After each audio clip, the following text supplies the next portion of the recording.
Good evening. Good evening. Thank you so much for tuning in to another episode of She Loves Ball.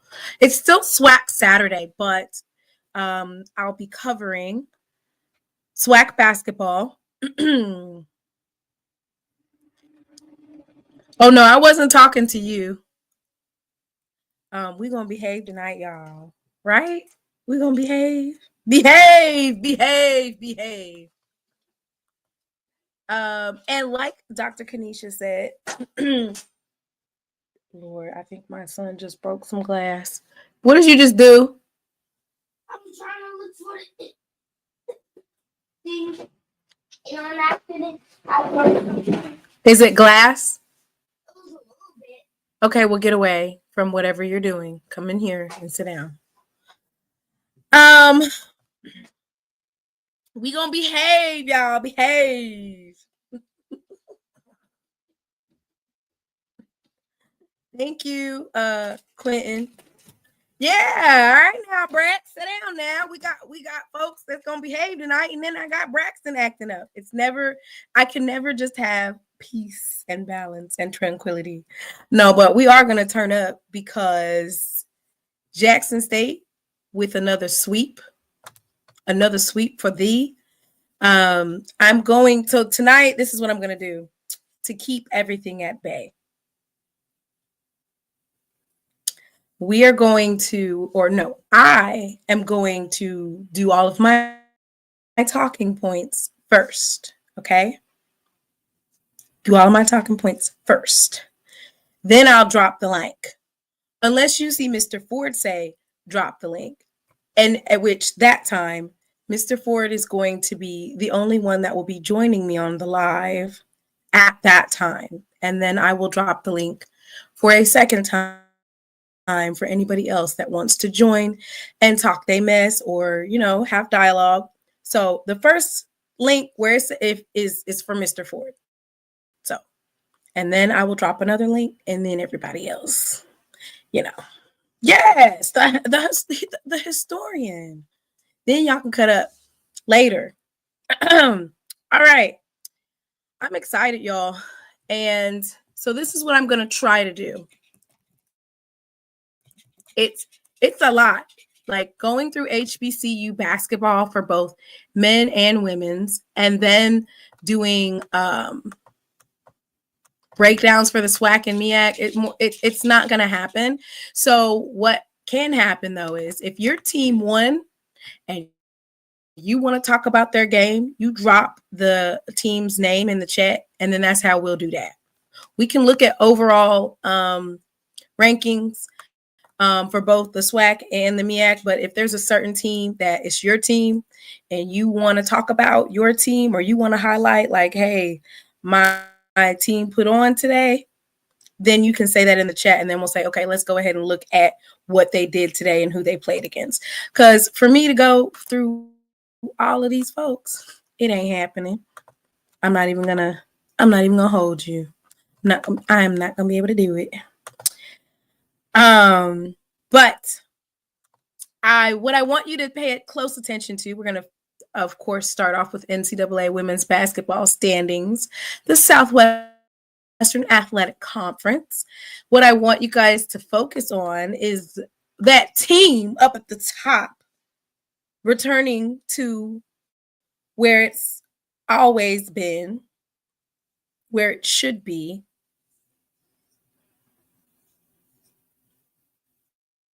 Big V, number 1 overall in the SWAC, 3-0. Of course, 5-9 overall. Home still undefeated.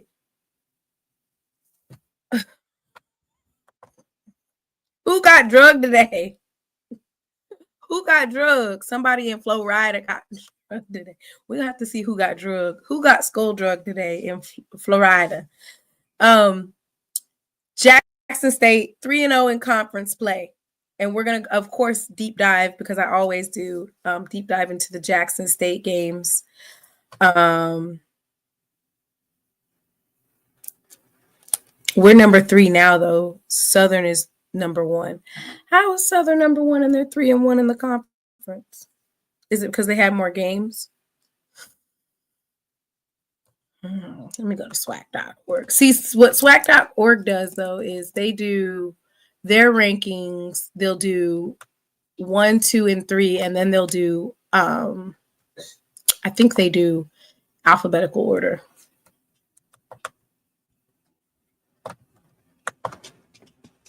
Nope, they still got you. You must be talking about men's. You have to be talking about men's, I think.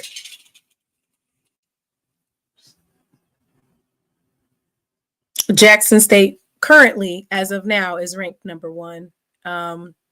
Mind you, these first couple of games for a lot of these teams are very important, because some of these teams are only going to play once. Alabama A&M and Alabama State are 2 teams that Jackson State is only going to play once.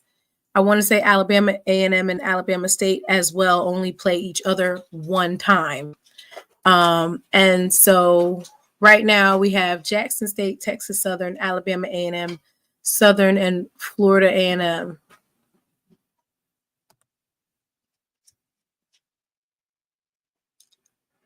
Who Valley beat? Valley beat somebody, y'all. Oh, Valley beat Prairie View today. So, okay, Valley. Okay, Brianna. Okay. So she meant men's. So, and then again, I think men's team is 1 game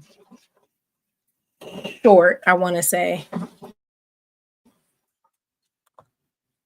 So I want to say that Jackson State on the women's side, it's a different type of game that they're playing.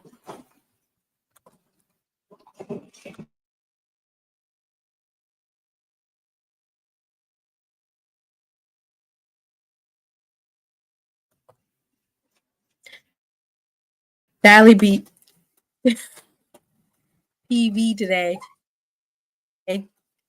All right. So once again, if there is a team that you would like to cover, y'all gonna have to say it in the chat. But right now I want to focus on women's basketball. And of course, I'm gonna drop the link so that you guys can look at the final stats of that particular game. I think the main thing that stuck out to me on this particular game is the sheer number of bench points that Jackson State had today. Coming up off the bench, Jackson State's bench players put up 39 points today. 39. A testament to the depth, right? So field goal percentage wise, Jackson State was shooting roughly 43.5% versus Alabama State's 33.3%. From the from 3-point range, Jackson State was able to hit 50% of their points. I was like, good Lord, is this Steph Curry and Klay Thompson? The Splash sisters were playing today. From the free throw line, Jackson State did dip a little bit from last game where they were almost at 90% to now being 61.5%. Alabama State was pretty even with Jackson State with rebounds. Alabama State had 36. Jackson State had 37. Jackson State definitely reduced the amount of turnovers they had. The last two games, one of the main things that we saw was the turnover battle between Jackson State and the opposing team. So Jackson State only had 11 turnovers today. Steals, Jackson State had 12 steals today to Alabama State's 2. I mean, crazy. Of course, Berete, she had 23 points today. She played for roughly 24 minutes. And one thing about Berete, I did a little thing right here. She was 7 of 10 for threes. She shot 7 threes today. Is that 7 threes? What? 7? That's how you feel? We got some shooters. Okay? And it's not just one. Talia Dilworth, of course, the guard. She is consistent in terms of her game. 14 points, 3 rebounds, and 2 steals. Esco, 11 points, 4 rebounds, and 5 of 6 for field goals. Esco is actually from Ridgeland. She is a hometown hero in terms of being from the state of Mississippi and then being right there off of the outskirts of Jackson, Mississippi. Diaka Berete is from Toronto, Canada. And her previous school was the University of Science and Arts, Oklahoma.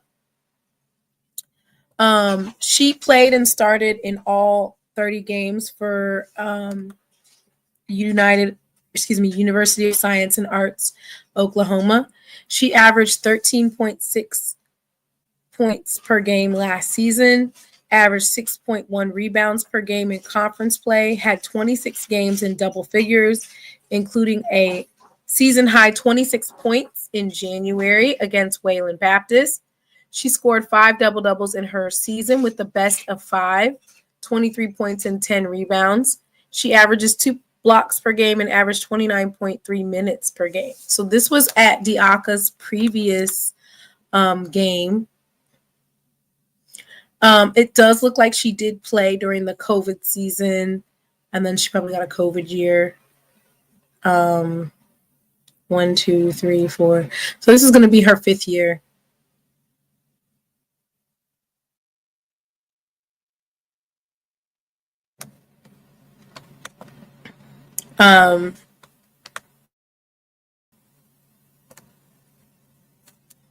What do you guys think?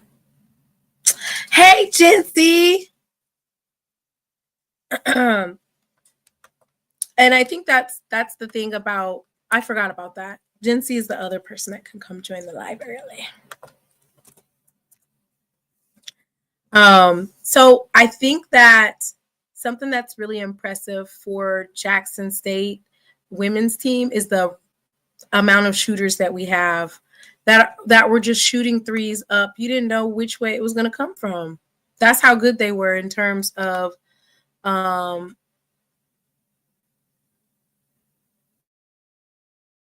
three.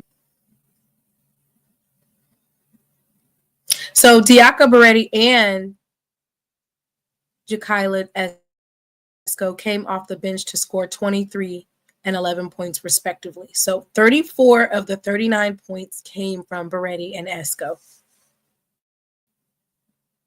The Tigers' defense forced 16 turnovers.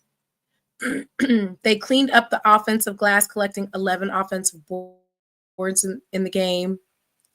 Massenat had a team high of 7 rebounds. The Tigers tallied 18 assists in the game. So that means that they were getting the ball. They were passing. They were letting everybody get an opportunity. I think Esco was a trainer last year. Oh, wow. She's a trainer. She coming off the bench like that? Wow. And I think that's the thing that we're getting ready to see. So, of course, it's always rough when you are in out-of-conference play. You're always on the road. You're just jumping basically from place to place to place to play these particular games.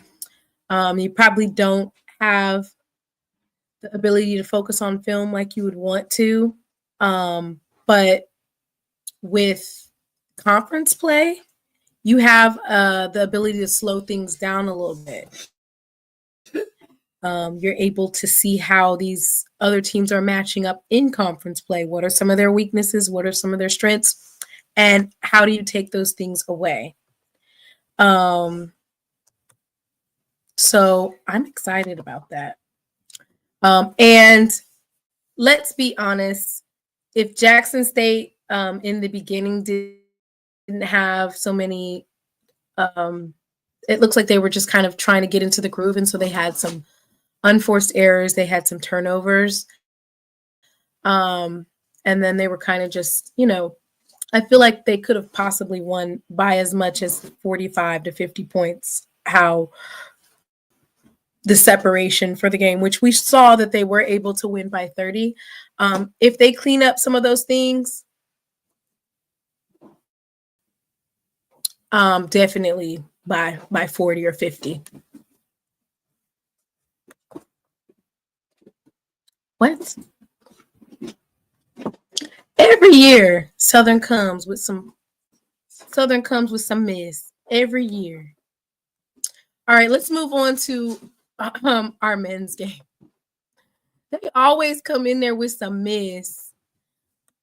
Talking about we was gonna lose. Now, Jackson State be giving me heart palpitations. The men's team. I'm not even gonna lie. Sometimes it's hard to watch them because they have those very close games.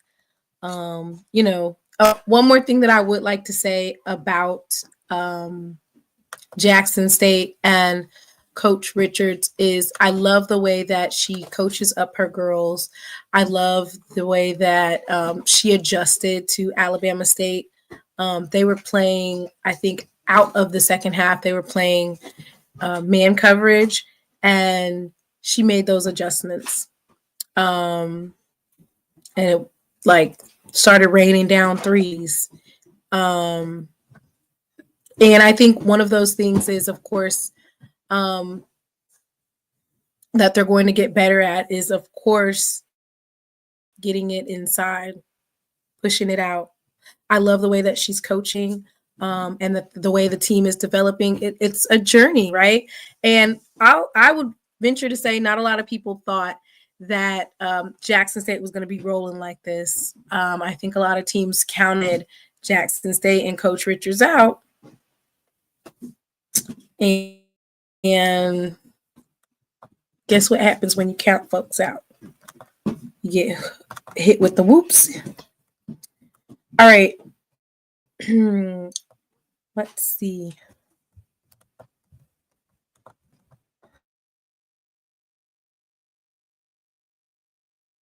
Thank you. All right. Now we're going to focus on Jackson State men's side.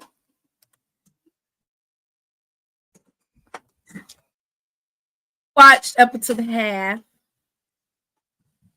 And then, yeah, that blood pressure. Hey, Messy Jeremiah. So Jackson State men's team, they won 77-70. And for right now, Jackson State men's team has only played 2 games in conference play, whereas a lot of the men's team has actually played 3 games. So when we look at the basketball rankings for like the standings, it does have Jackson State currently tied with Bethune-Cookman, or it has Southern as 1, Bethune-Cookman as 2, and Jackson State is 3. And there's absolutely no reason for that. But didn't Mr. Ford say that they need to use Rommel? I don't know if Jency coming up here or not. Jency, I'm going to drop this in the chat if you're still in here so you can come up. Jamal has entered the chat. Hey, Jay. Hey, nephew. There's absolutely no reason for that. You have the young man from FAMU, which I'm going to pull up his name, but you have Rommel, and there's absolutely no reason for struggling on the inside. Y'all got to get physical. Take the ball away.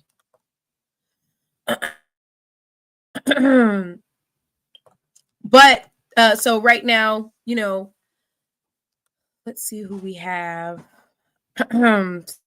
So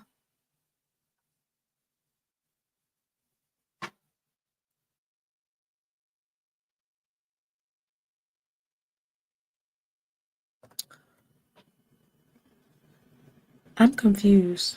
Okay. So because the women's team has like a difference in we don't have 2 double headers a week. That is, I guess the men's team is going to play Alabama A&M this coming Monday. And then both the men and women's team will go play Prairie View and Texas Southern. But the men's team only plays Alabama A&M and Alabama State 1 time. So a win here is necessary. Does Southern come to us? I don't know. I don't see Southern on here twice either. Dang, they didn't make sure to schedule Southern twice this season. I don't know who did this scheduling, but they did not make sure to schedule Southern.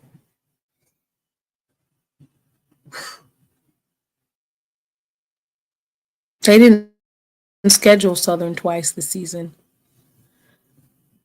See, messy. I don't know how that's a question that needs to be asked. Like, how do you pick who you play twice? Because if I don't know if it rolls off or there's a certain schedule. So that's a great question that will have to be asked, because if I'm Jackson State or I'm Southern or Alcorn, those are a couple of games that you would want to see both of those in a home situation in the same season? I know I would. We got to go to Baton Rouge, and Baton Rouge doesn't get to come to us.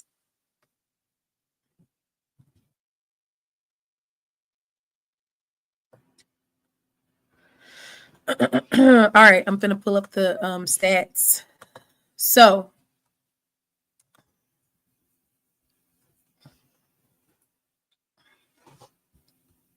the starting lineup for Jackson State was Dorian McMillan, Ramel Mansell, Deshaun Ruffin, Shannon Grant, and Delisle Williams. Respectively, Dorian McMillan, he played the whole entire game. Just about. He played for 39 minutes. And looks like he got 23 points. 7 of 9 from the 3-point range. Dorian was cooking. We got some shooters. 1 offensive rebound, 6 defensive rebounds. 1 assist, 2 steals. Not bad, Dorian. Dorian is a shooter. Ramel Mansell, he played for 36 minutes. He was 4 from 11, 6 of 10 from free throw range. He usually shoots a higher percentage. He had 3 offensive rebounds and 6 defensive rebounds, and 3 turnovers, 5 assists, 3 blocks, 1 steal, and 14 points. Okay, everybody, I want to welcome our nephew, our Jackson State nephew, the greatest, the best tight end in the SWAC, to the show. He's going to chop it up with me today, and we're just going to talk. We're also going to drop his channel in the chat. And let me see how many he's at. I think he's almost at 1,000, and we're going to need for him to get to 1,000 in the next 15 minutes.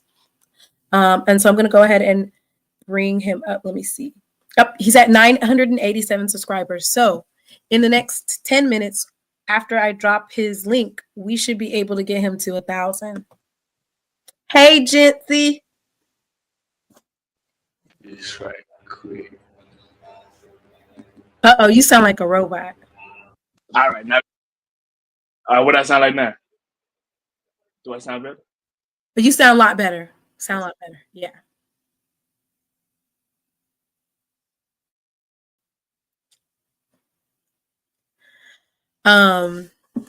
So Jency, everybody, can you tell us a little bit about your channel? I'm gonna drop the link in the chat so that people can go over there. We need at least 13 people who are not already subscribed to Jency's page to go over there so he can hit 1,000 real quick.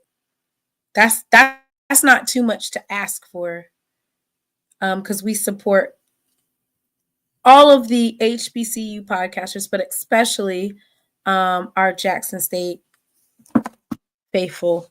So there it is. Let me see. Right now. Can you hear me, Jency?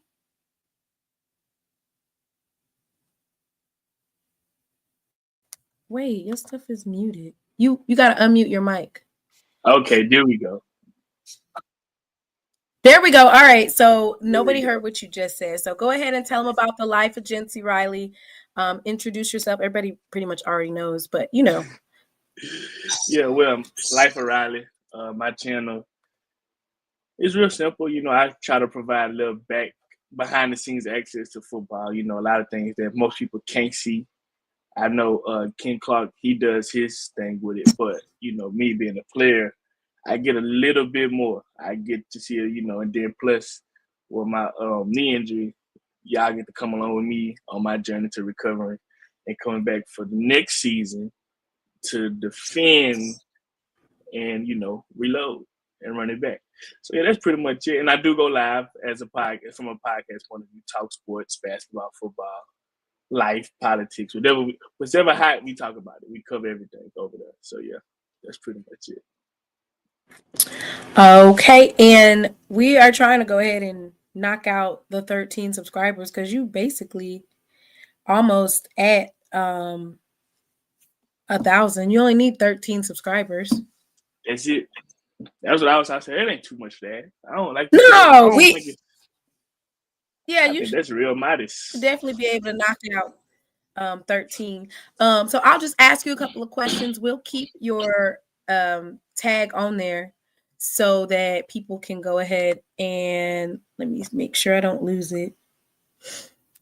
Let me see if I can pin it.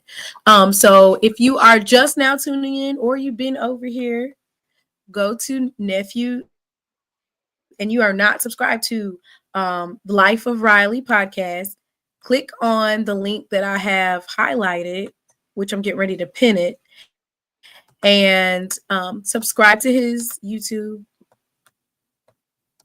Let me see if I got it. There it is. Pin message. All right. Start a poll. Have you already subscribed to Jency's page? Do it now. There we go. So we'll go ahead and get you. It should be easy to get you to 1,000. Like that ain't nothing. That ain't nothing, y'all. That ain't nothing. All right. So Jency, let's just go ahead. If you guys have questions for Jency, go ahead and ask in the comments. I'll go ahead and start off with, what do you think about the off-season recruiting?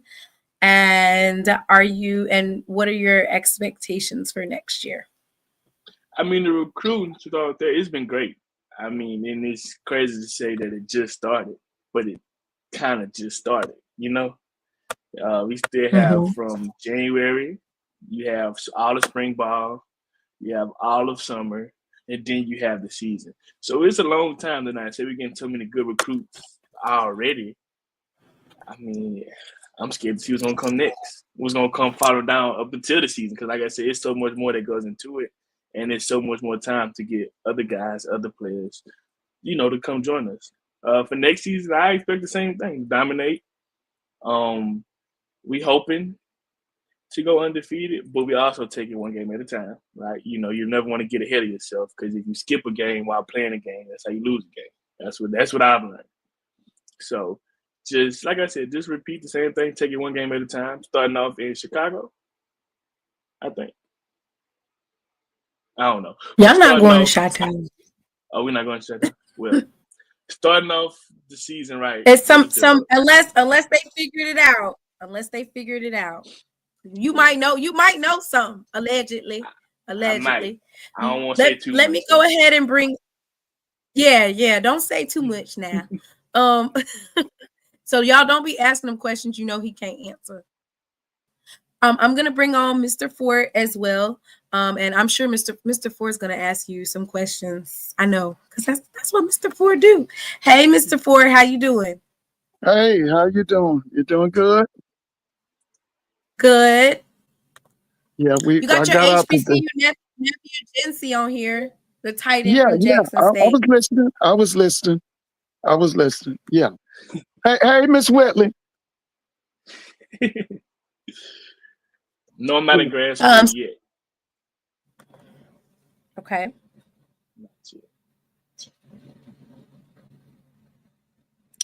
Why are you guys being messy? Lord have mercy. Don't be reading the chat, nephew. Can you tell me how many folks are subscribed? Did you see it? Right now, we are at 993. Oh, we at 993. Yes, Jerome. We got so much snow. We got about 4 inches. And it melted today, but it's still wet. So that's going to turn into ice. So we are 7 subscribers away from getting Jency to 1,000. Might as well make it 1,003, right? Might as well. Mr. Ford, you got some questions for Jency? Yeah, now Jency, you're originally from where? I was born in New Orleans, Louisiana, but I grew up in Greensburg, Louisiana. In where? Greensburg, Louisiana. Okay. Now I was wondering. Now you are you more of an inline tight end, or you more of an H back, or you do both? I do a little bit of everything, you know. I get the Uh-huh. job done. Right. What's your time in the 40? I never ran a 40, but I'm a state champion in track, and I ran 10.6 and 100. So you know, you Oh, do you the can math. fly. Yeah. You do the 10, math there. yeah, 10-3 is world class, so you can fly. Yeah, you can fly, man. Shit, you on that Kessler and Winslow stuff, man. Shit. Yeah, you can fly, man. You don't remember Raymond Chester, do you? Nah, that's a little ahead of my time, Mr. Yeah, Ford. Raymond came out of Morgan State in the early 70s. He was one of them big tight ends that could run. I don't know if he's in the Hall of Fame. If he's not, he should be. Yeah, That's what's up. he should be. Yeah. So that's one thing Mr. Ford gonna do. He gonna ask you some questions, and then he gonna definitely let you know some HBCU history or Black history right along with So, it. Jency, who are your favorite tight ends? Who are the guys you really like? I like them all. My favorite would probably be George Kittle, though. Oh, George yeah. Kittle. 49ers. Yeah, George Kittle's Yeah. probably my personal favorite. I like Oh, yeah. Kelsey and Pitts. I like Yeah. Brock Bowers. Me and Brock Bowers was actually in the same high school recruiting class. So I like For real? Brock Bowers too. Yeah, I like Brock Bowers. Yeah, he's waiting on a new head coach, I think, isn't Yeah, they just fired he? Yeah, they fired the general manager and the head coach. and the head coach. Yeah, they got them up out of there. But yeah, Brock Bowers probably my favorite right now though. Just because I know him on a personal level. Yeah. I saw him. You know, he was here at UGA, so I saw him. Yeah. Now, you as good as Brock Bowers? I don't think Brock Bowers is as good as me. Ooh. You know? Okay.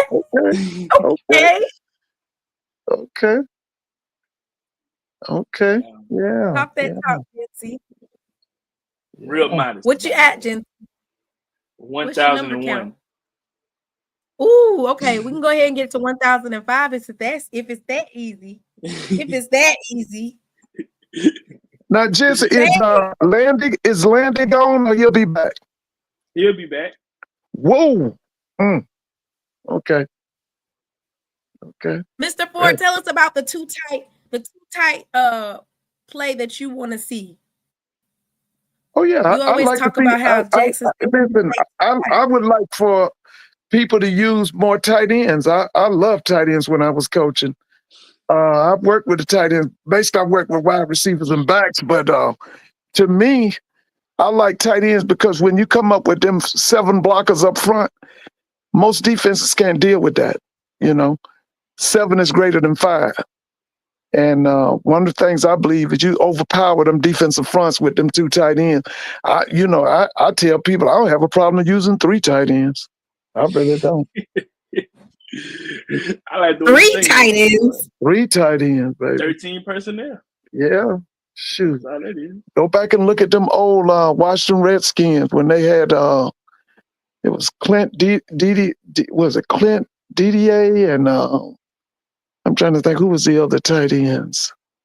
Man, they had a bunch of tight ends back. That was when y'all remember Art Monk and Charlie Brown and Alvin Garrett. That was the coach was named Joe Gibbs. He used to use that 2 tight ends. Sometimes he would go 3 tight ends.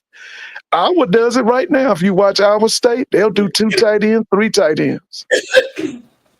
And so does BYU. One of the things they dogged y'all coach. Oh man. Can you hear me?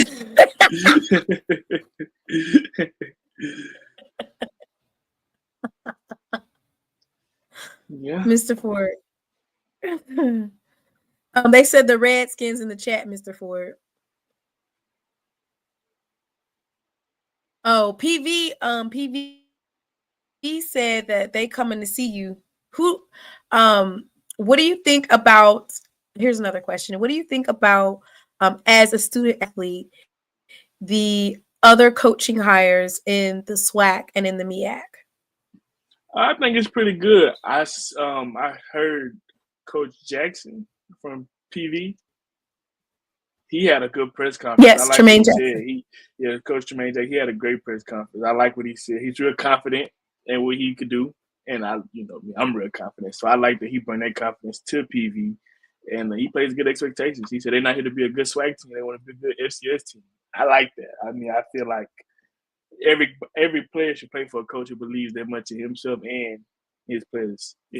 And then with the MEAC, I mean, Deshaun Jackson, Michael Vick, that's interesting. I don't really know too much about none of them coaching, but it's interesting how we know where they got the blueprint from, but, it's real interesting. I'm excited to see how both of them do their first couple years. Okay. All right. Somebody in the chat asked about your regimen during the off season and your training routine. Like, what are some things that you're doing to stay healthy but still in shape? Just are you eating healthy? Because I didn't see you on your channel. You've been eating like wings. I know in Atlanta, you was eating wings. Yeah, I was eating good, but I just been focusing since I had it was my ACL and my meniscus, just focusing on like the smaller ligaments, because that's kind of what I need going forward. Strengthening up everything that you don't really know about, all the little small body, the real small joints that not too many people know about, the small body parts. Just getting those strong in both knees, both legs, and overall, eating a little bit. Like I said, that was what you seen. That was in Atlanta.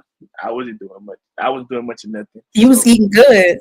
I was eating good. Yeah. And you said that's the best wings in Atlanta, or is that the best wings? That's the best wings that you've had, or just in Atlanta? In Atlanta. Yeah. Right. Must have got disconnected. Mr. Ford, you got any more questions? Oh, well, Miss Michelle, you're not asking any questions for Jency. They like you that you're on here. Can you tell me how many you're at right now? I am at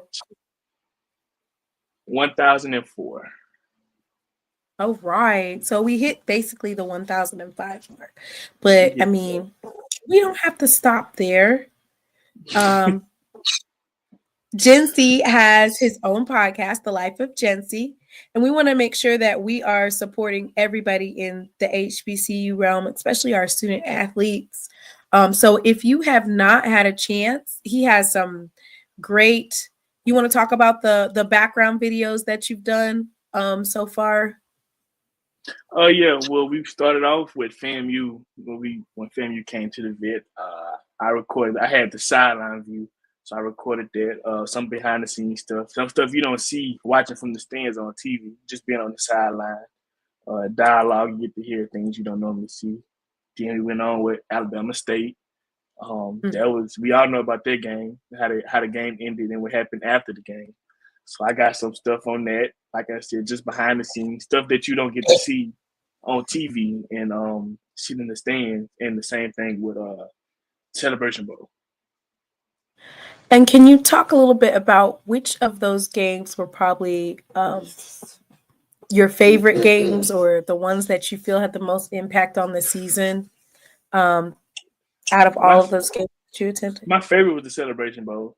Just finally being there twice, losing twice, and to be there third time the charge.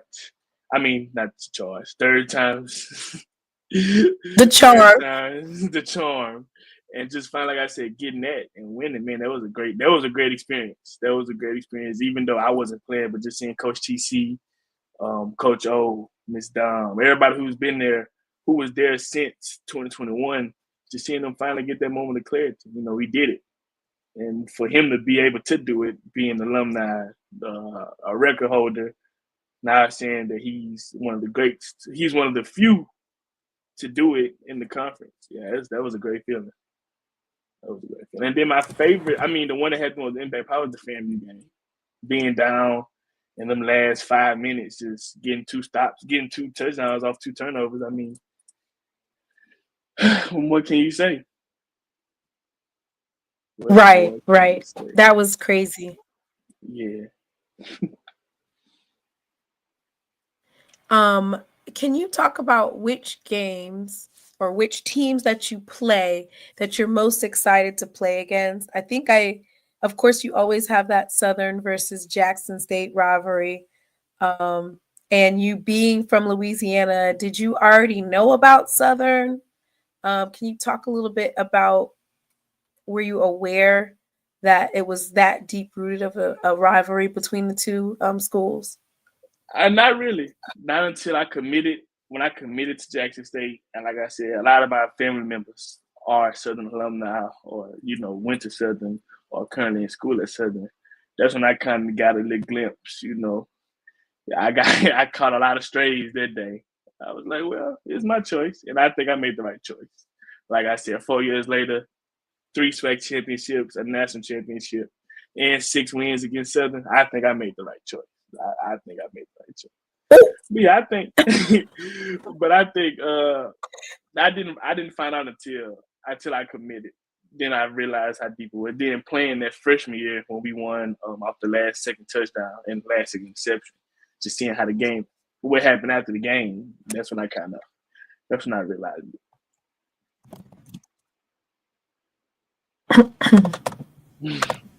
Okay. Whitley asked, how do you feel about the refs in the Celebration Bowl in terms of some of those plays that got called back? Some of those touchdowns it was bad. that we. It was bad. If you watch my video, I offered all the refs $1. Go to the gas station, you get yourself 4 9-laters. All I wanted was a couple calls to go our way. I didn't want us to get all the calls, just a couple. But there was some bad refs, man. It was the pick 6 with Petty. That was bad. And then when Travis had the return, that was another bad call. It's not me being showing favoritism to us, but that just was bad call. If it was the other way around, I would have been like, yeah, that was bad call.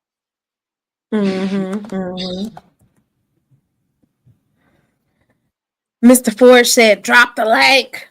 Drop the link. So they said in the chat, why don't we play Prairie View during the regular season? Because I can't remember the last time. And I'm just gonna say, in the words of Maximilian, what have you done to deserve to play us? You ain't finna be wasting our grass.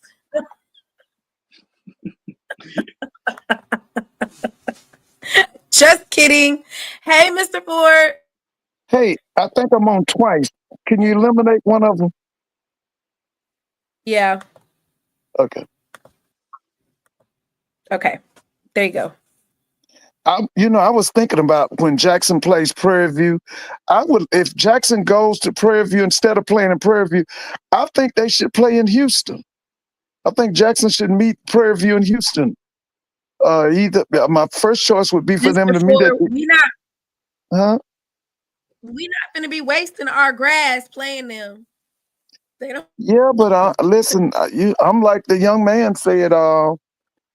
I'm trying to, I'm from South Georgia, so I know people who are connected with Valdosta State. I'm trying to get some information.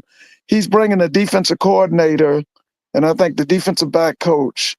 I saw them play on television, but I'm trying to get some firsthand accounts of people who know them, because I'm like the young man. I think this is a great move to add Tremaine Jackson and Sam Shade. I think that's going to take our conference up to another level to have those people in the league.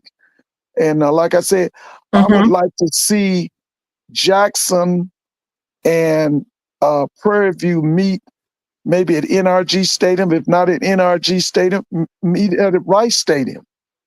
But I'd like to see them meet in Houston. It's gonna have to be they saying PV has to pay to play us. Well, I just would like to see the game moved up instead of. I know you got a new stadium in Prairie View. I mean, so here's the thing. I don't think that there's any problem with playing Prairie View, but to Jackson State's credit, or not credit, but to the way that they schedule games, we schedule games, but we also want to make sure that we're playing where we're going to actually bring in some revenue.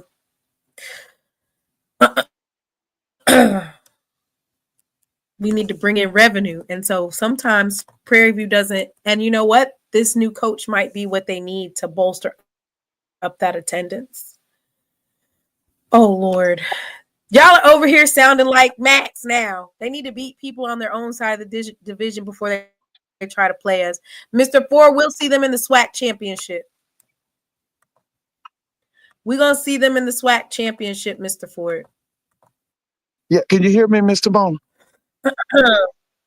Yeah. Can you hear me? Whitley said they need to beat people on their own side. Oh, listen, it's not. Listen, let me tell you something.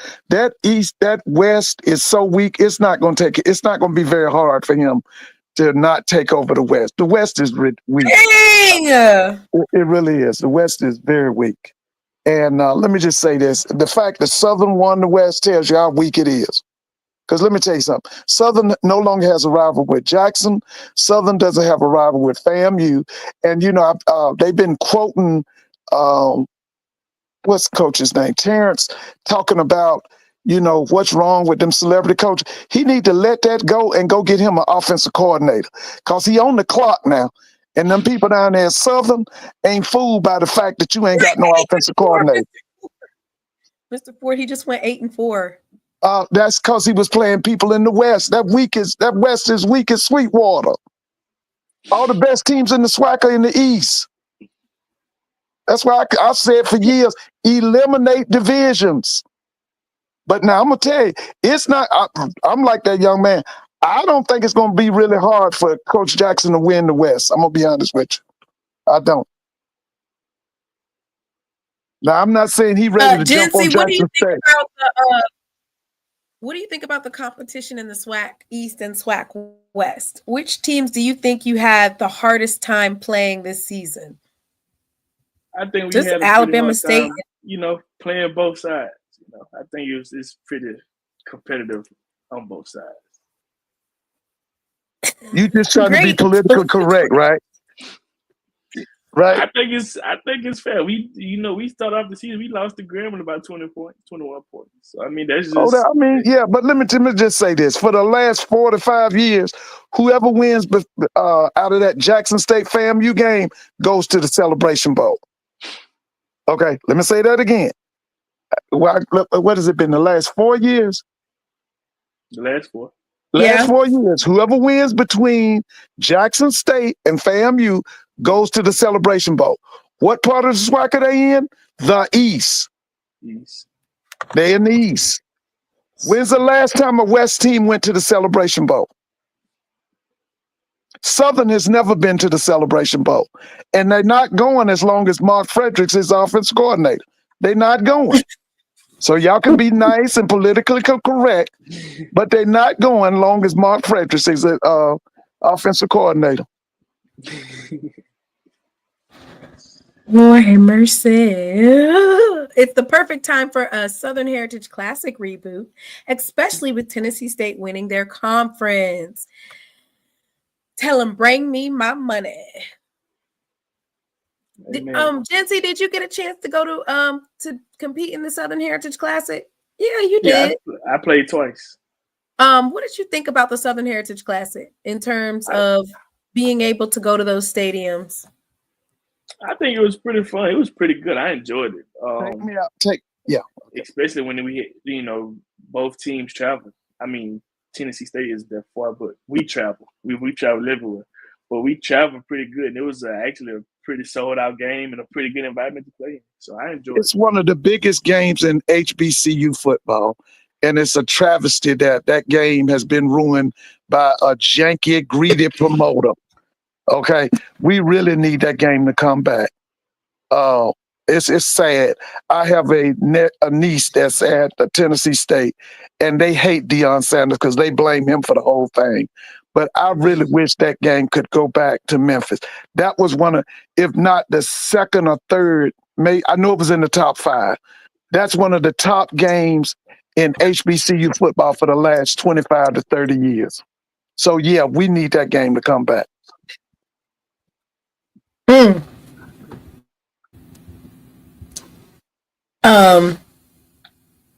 So that would be something that we would love to bring back, but like, the money got to be right. And you can yeah. blame Dion all you want, but basically let it be known we're not going up there for gas money. Yeah, you got a janky promote involved. You got what they call the middleman trying to take all the money. So hopefully they can come up with 1.25 in the clear with amenities and Oh, they can do it. That game was drawing 45 to 50,000 people. They can do it. yeah, Prime wasn't wrong for getting us up out of there. And folks once it was revealed that we were coming home with gas money, it's like, oh no, that's one of the biggest, like you said, one of the biggest games. Yeah, and HBC, that game was averaging 45 to 50,000 people. You playing in the Liberty Bowl in Memphis, Tennessee? Mm-hmm. Like you said, you should be getting, both teams should be getting $1 million. Nephew, what are you at right now? 1,006. All right. So I'm going to still keep dropping that. We do have another special guest to the panel, Zoe Phillips of the Zone Coverage Podcast. Thank you so much for coming on tonight, Zoe. What's up, Tamona? What up, nephew? Just said, how you doing? What's going on, man? What up, Mr. Ford? Hey, how you doing, Zoe? I'm good. I was just listening. I just wanted to, I heard you say something. I just wanted to jump on about the PV game when Jackson State plays there. I can tell you off the rip, that won't be a neutral site game, and honestly, it doesn't need to be. I get the understanding of wanting it to be a neutral site game for what it could appear to be like, but if you look back to the past 10 times we've gone to Prairie View, man, they're probably doing about 6,000, fans at that game, between 5,000 and 6,000 every time we go. I mean, and so, honestly, with them having a new stadium, it would actually do a disservice to Prairie View to move that game.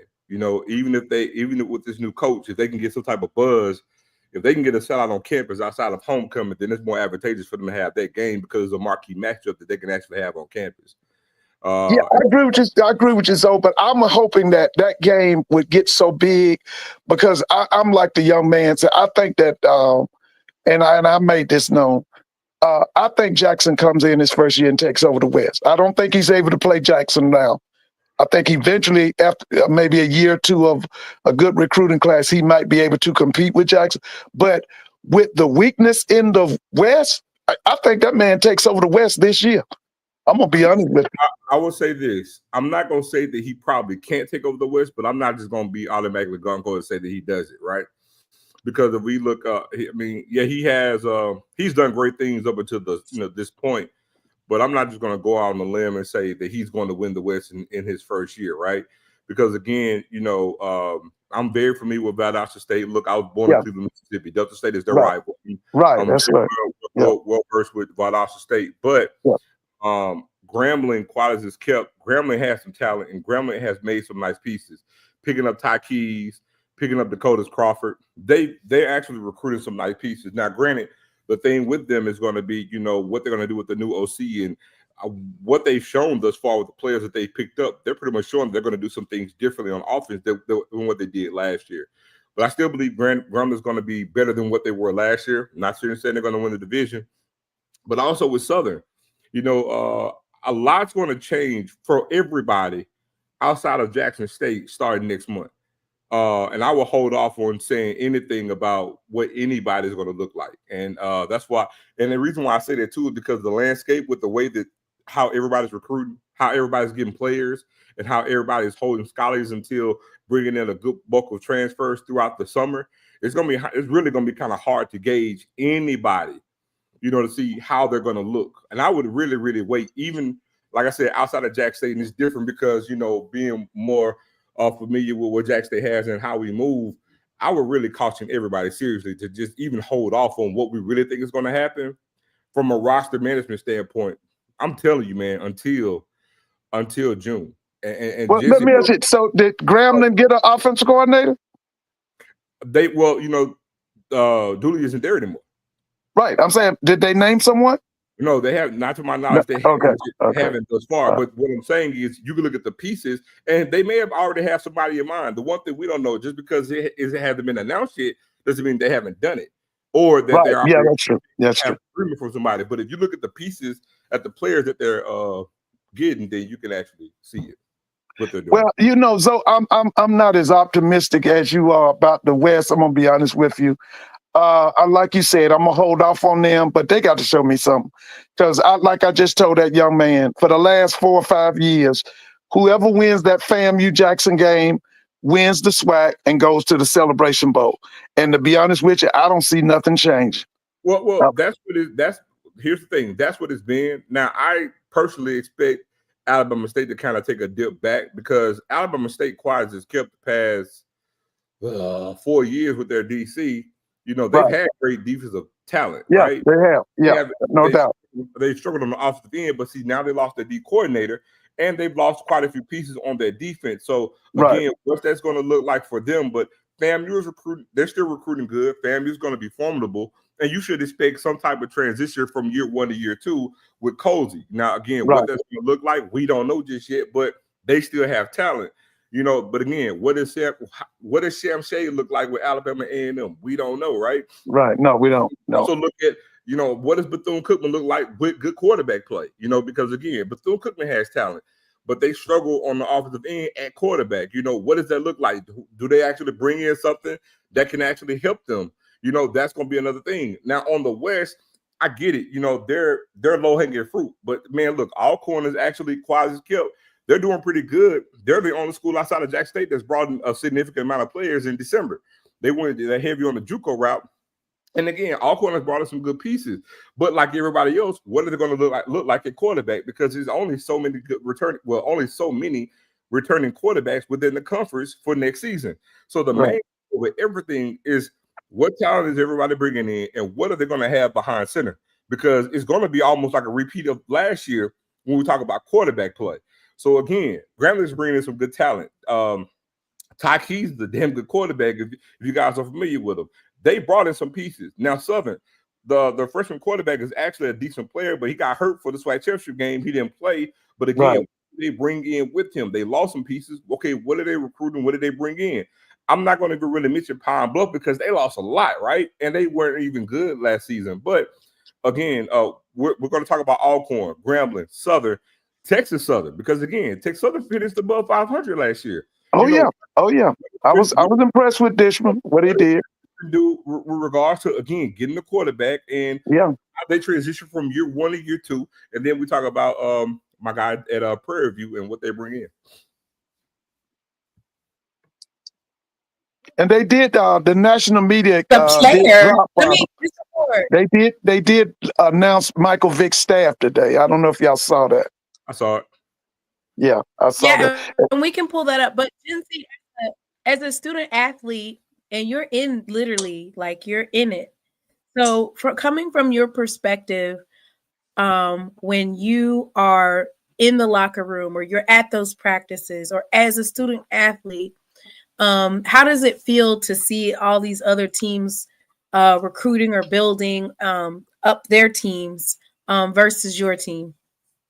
Not trying to be messy, just asking. It's impressive. You know, we like good competition. We don't want every game to be a cakewalk as much as everybody thinks it. But it's good. We love it. We love seeing everybody grow, every team, the conference. Because every better team we get, the better the conference get. The better the conference get, the better money get. The better money get, the better everybody get. So, I mean, we like it. We like to see guys come from other schools or coming out of high school with these bigger offers or whatever. And they just come out and trust the process. Because, I mean, if you ball, they'll find you. So it's really, you know, the ball is in your court, literally, and figuratively. And so, by the way, is Southern and Jackson a rivalry to you? Because it's not a rivalry to me anymore. Just like Southern and FAMU is not a rivalry anymore. Let me go ahead and answer that for you. Southern and Jackson will always be a rivalry. Southern and Jackson can play spades. They could be playing spades, golf. It doesn't matter. And I understand how you feel. Monopoly.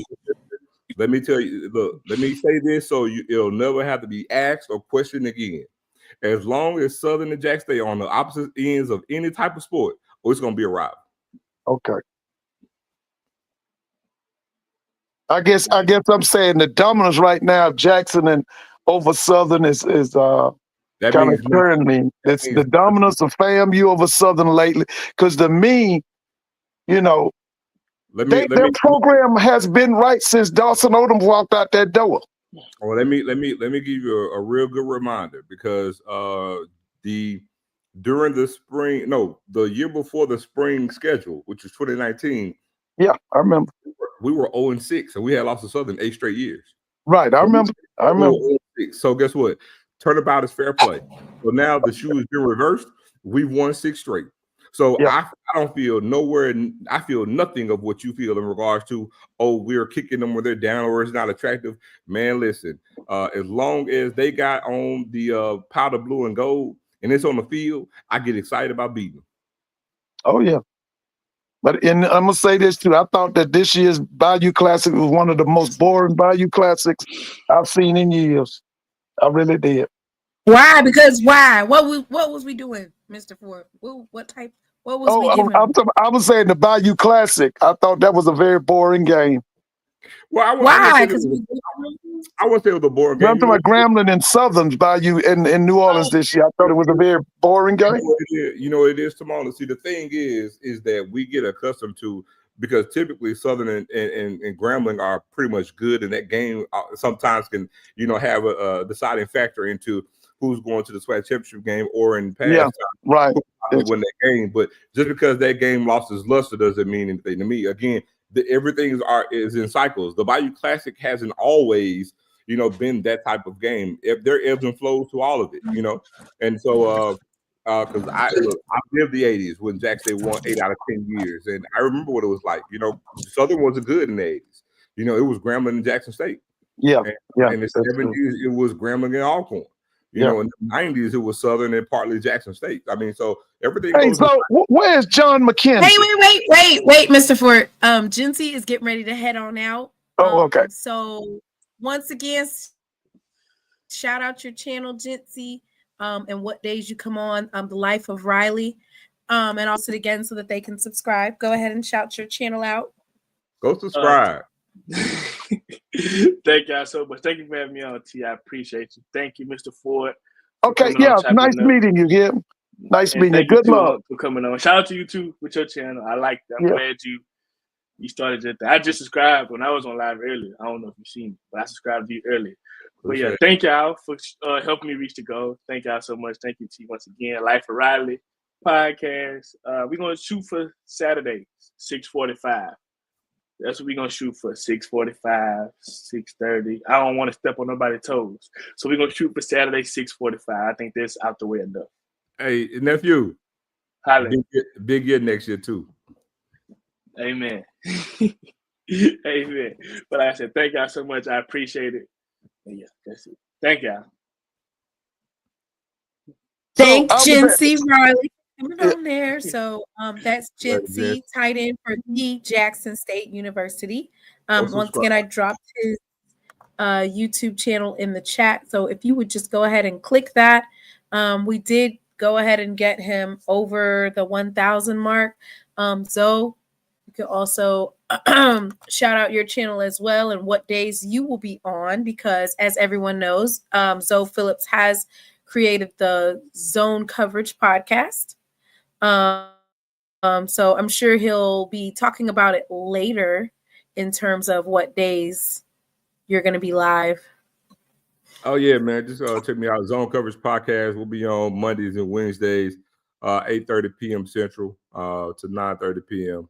Central, man. Y'all come check me out. And actually starting next week, man, we're going to actually, start doing some interviews. Got some little things we got keep working up. So I'm gonna have everybody on. It's gonna be a safe space for all HBCU entities. Gonna have Timon on eventually. Mr. Ford, you come on over too, and go do some things differently. We're gonna switch it up a little bit this time. When Timona comes on, we're gonna actually have her on as a guest, and we're gonna do a little role reverse when we bring her on there. So, but it's gonna be a safe space for everybody, man. HBCU platform at its finest. It's open to everybody. So I was asking, where is John McKenzie? Huh? Where's John McKenzie? I'm dropping it down. Who is John McKenzie? He was a Jackson State quarterback. He was a great. Yeah, he was And the other quarterback was I coached against Brinkley. Brinkley was he was in Atlanta in the Clayton County area. I coached. Where's Brinkley? I'm unsure, and I'm unsure where John McKenzie is. Last time I checked, he was somewhere in the MEAC, if I'm not mistaken. But I'm unsure. I was wondering if he was still coaching. Yeah, but Brinkley was up here doing some high school coaching. I lost him too. I'm unsure. Yeah, but yeah, Tamona, McKenzie was on the yard when you was on the yard. He was a quarterback coach when you was on campus. The White Tiger era. He had the Delaware State job. He was the head coach at Delaware State. That was years before then. He came back under Cummings. He was there during Cummings and I want to say a little bit right after Cummings too. Did he have the Alabama A&M job? No, he never had that. Okay, he might have been on staff, but he was on the staff. Okay. Well, since you're on, Zoe, you and Mr. Ford, y'all can break down the men's team because that's what we were doing before we got on the team, which is, what do you guys think about the men's Jackson State men's team? Because they were having a little bit of trouble in the paint, like underneath the basket, but they have the personnel. Man, look, so I saw the breakdown. So let me just say this, being that Jackson being a Jacktown resident and grew up here, Deshaun Ruffin is still getting his legs up under him. I can just go on record now to say, we have not seen the best of Deshaun Ruffin just yet. And he's driving, looking good thus far. But man, Roman Manziel, who was a guy who didn't play that first game as well, and we missed him all of last year with injury, him and Deshaun. And Dory McMillan, Dory McMillan was a player that we harped on going into this cycle for this particular team. A true freshman out of Pascagoula is one of the top players in the state of Mississippi that we had got. And he's a dog and played a lot so far this freshman, his freshman so far this season in the non-conference slate. But he's a true freshman. Was on fire today, and I believe this may have been like his 6th or 7th game in double figures, which is good for a true freshman. We were hot as a firecracker from our side. Man, I think Alabama State was like 7 out of 25 in 3-point land. Whew. But I do know that we out rebounded them. We had they had more rebounds on the offensive end. We got one more, I believe, on the defensive end, but we out rebounded them. I believe. Hold on, I can tell you because I got it right here. Hold on. But that game, it was a huge win for us, especially when you think about what we were, how we've been so far this season to go on a 3-game winning streak. And I actually remember Mo Williams, I want to say in about the 6th or 7th game of the season, being very frustrated, not having to win and just, questioning, being angry because, of him being the competitor that he is and got in the conference play. And now we're on a winning streak. And again, you start to get some momentum. And Mo, I don't know if people have noticed, but he hasn't lost to Alabama State since he's been at Jackson State. And so that's 2 coaches. We got Coach Margaret, who win her former team against Alabama A&M.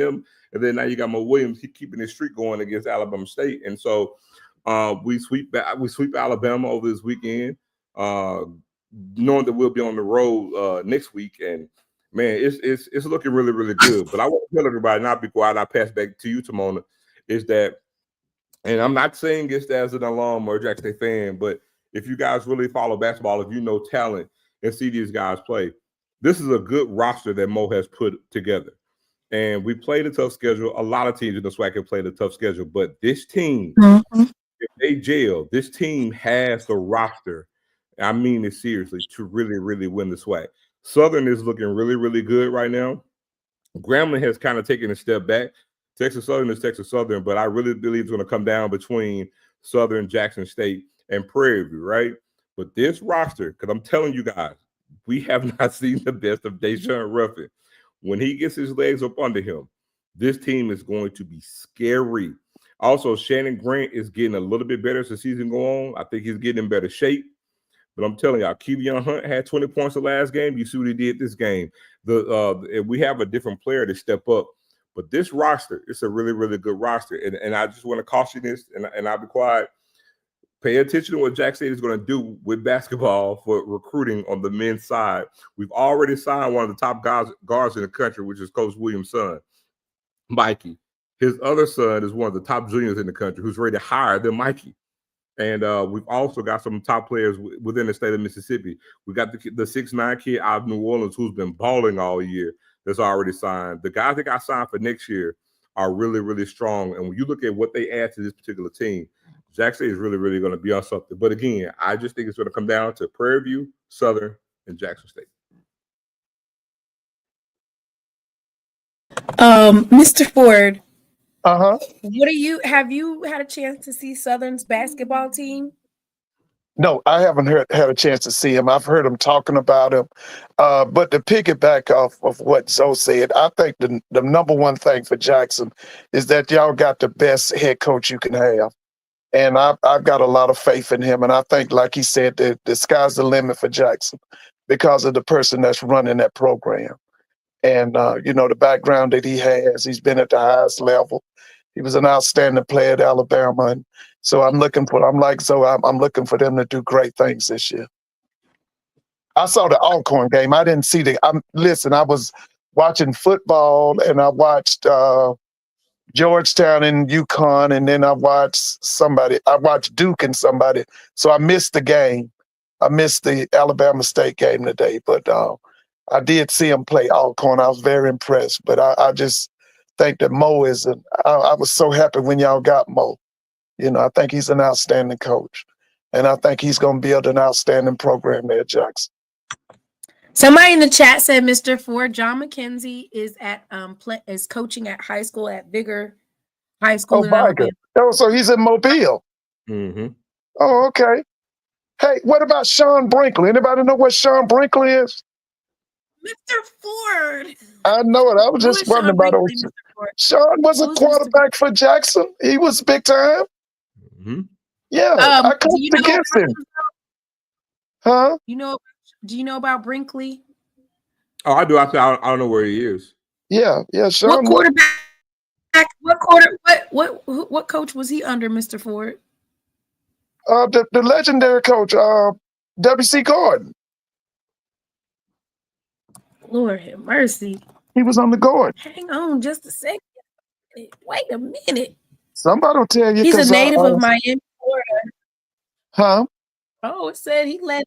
It said the coach who led the Wolves to the 2021 Class 4A state championship has been hired to replace Marcus Cook as Vigor's head coach.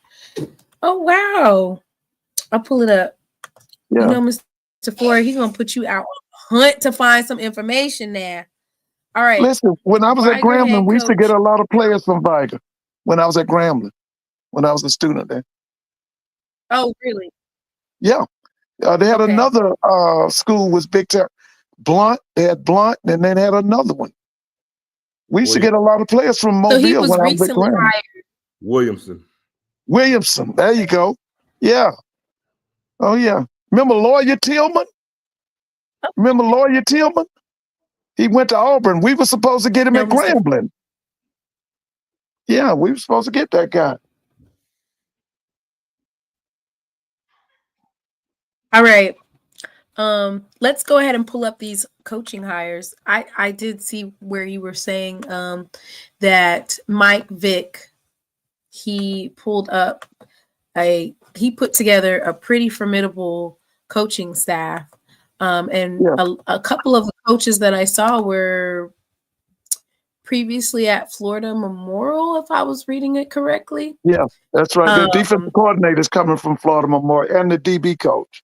So, you know what, and I want to pose a question too, because, we look at this whole thing about Mike Vick getting hired and not having the coaching experience and somewhat taking an opportunity from somebody else. But, I look at his staff, right? Because nobody ever asked this question. You look at who he hired. He got a lot of guys with a lot of connections to Virginia, but he also, again, gave guys opportunities that probably, could you also say they would have got the opportunities? Because, again, the co-defensive coordinator at Florida Memorial. Gets a promotion to become and run a defense for a first-time head coach. You know what I'm saying? Yeah. Would we have gotten that opportunity rather sooner than later? You know what I'm saying? And he's at an HBCU. Then he brings one of his guys with him, the DB coach, over to Norfolk with him as well. You look at who the assistant head coach is. The assistant head coach I know him. Yeah. You know what I'm saying? He's been around a long time. And so again, and he, played at Penn State. Right. Well known in HBCU football circles. So again, I think we put, and the point I wanted to prove was we put way too much onus on the top position and not look at the rest of the staff. And again, I think he put up a formidable staff with some good solid foundation. Found a good solid foundation for him in his first year. I just would have liked to see within the staff, at least one bigger name just to kind of give it a little bit more buzz, but I still think it's a solid staff nonetheless. And there are some question marks. Again, if you can coach, you can coach. But again, we're talking about Florida Memorial, and they had, for all accounts, a decent defense last year. But we never questioned, hey, well, this guy here, he's young too, and now he's going to become a defensive coordinator for the first time on a D1 level. We're not going to question that though. You know what I'm saying? So I mean, we can't have it both ways. But again, I still think he did a great job on his first staff. Yeah. Now, who did he name as off? Did he name an offensive coordinator? Yes, I'm getting ready to name. I'm gonna name them all. Okay. And then we can go through them. All right. So, Norfolk State, and this is of course the Norfolk State University Spartans website. It says Norfolk State head coach Michael Vick announced 8 additions to his coaching staff on Saturday morning. I hire guys with experience and mental toughness who understands the game of football. The one thing I know is that they're going to put these guys in a position to win. We all have the same mindset, and I feel it's only right to hire guys who thought like me and want to lead like me. I'm extremely proud of these guys, and I'm excited for them. The prestigious group of individuals includes 4 former NFL players and several award-winning leaders. Terrence Garvin is the defensive coordinator. He comes to Norfolk State from the Florida Memorial, where he held the role of co-defensive coordinator. Lions forced a Sun Conference best of 13 fumbles last season, ranking second in the league with 13 interceptions as well. Prior to coaching, he played in the NFL for 6 seasons, including stints with Pittsburgh Steelers, Redskins, Seattle Seahawks, and Miami Dolphins. Elton Brown is the offensive line coach. He spent the last 7 years at the apprentice school as the team's offensive coordinator. The Builders enjoyed historic success on that side of the ball during his tenure, scoring a school record of 37.8 points per game in 2022 on a path to a 9-1 record. An All-American at the University of Virginia, Brown was drafted by the Arizona Cardinals in 2005 and spent 4 years with the organization, including a Super Bowl appearance against the Pittsburgh Steelers. Jabbo Smith is a defensive backs coach who worked alongside Gavin at Florida Memorial as the team's co-defensive coordinator. So dang, he just took both of his. So basically, Florida Memorial no longer has a defensive coordinator. Or a DB coach. Dang. After joining the program as a defensive backs coach and special teams coordinator, he developed cornerback Marcel Blocker, who received 2024 Sun Conference Defensive Back of the Year award after recording 13 tackles, 3 interceptions, and 6 pass breakups. Prior to FMU, Smith served as a defensive backs coach and defensive passing game coordinator at Ave Maria University. Eisen Cross is the defensive line coach. He's from Georgia Tech. I saw him play. Yes. He's leading on his distinguished playing career to mentor aspiring athletes for over a decade. He got his coaching start at North Atlanta High School. Yeah. He recently founded True Ed Sports. It's a developmental football camp. He's a 3-year starter at Georgia Tech, and he signed with the Buffalo Bills as an undrafted free agent, garnering valuable mentorship from all-pro defensive linemen Mario Williams, Marcel Darius, and Kyle Williams. Right. Leroy Reynolds is their linebackers coach. He learned from some of the most respected figures in football, working with multiple NFL organizations. He completed the Bill Walsh Diversity Coaching Fellowship with the Seattle Seahawks and Dallas Cowboys, and providing special assistance to improve fundamental techniques on the defensive side of the ball. He's also mentored student athletes at the IMG Academy through the NFL International Player Pathway Program.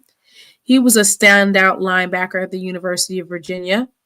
Reynolds played in the NFL for 9 years, including stints with the Jacksonville Jaguars and Philadelphia Eagles. Daryl Bullock is the assistant head coach. Yeah, I know Daryl. They stole him from Hampton. Yeah, Daryl's been around. He comes to NSU from across the bay, spending 2 years as the offensive line coach of the Hampton football program. Mm-hmm. Ooh, Mother Hampton getting ready to get they hoe out the frame, boy. I'm going to run them right on over. First game of the season. Earning the titles of run game coordinator and recruiting coordinator as well. Pirate 195 yards per game on the ground last season, ranking second in the CAA. That's impressive. Yeah. Hampton was ranked second they have like 15, 16 teams. They ranked second. He brings experience from multiple HBCUs. He previously coached at North Carolina Central, Hampton, and Morgan State. He's also had some NFL internships with Cowboys, Browns, Dolphins, and Patriots. I think he was with Tennessee State at one time. Okay. There's 2 more coaches that they have named. Steve Adams is a special teams coach, recruiting coordinator. Mm-hmm. He remains on Norfolk State's coaching staff. He was previously serving as the team's defensive coordinator, assistant head coach, and linebacker coach. Wasn't he at Southern? He was at Southern, right, Zoe? Wasn't Adams at Southern? Zoe, was he at Southern? Who? Coach Adams. I believe so. I think he was too. Yeah. Steve Adams. So he also gained experience through a director of football operations internship at Virginia Tech in 2024. Oh, no, wait. Sorry. That's not Adams. That's McMillan. He was on the Norfolk State staff. The Spartans forced 21 turnovers in 2024 and 13 interceptions. Sophomore linebacker A.J. Richardson was named the All-MEAC first team after securing a 100-tackle season. The last coach, of course, is none other than DeMarcus McMillan. He's the director of football operations. He has previous experience in managerial roles, oversight, logistic management.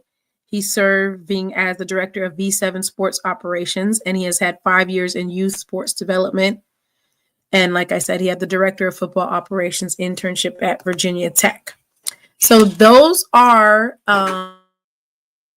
the coaches that have been named to Michael Vick's staff. Let me see if I can get these pictures on here. Now, while you have some pictures.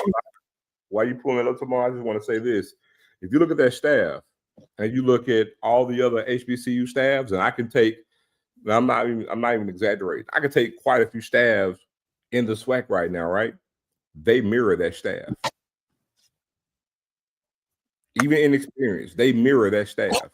See, the thing is, and this is what I want to talk about when we talk about NFL guys, right?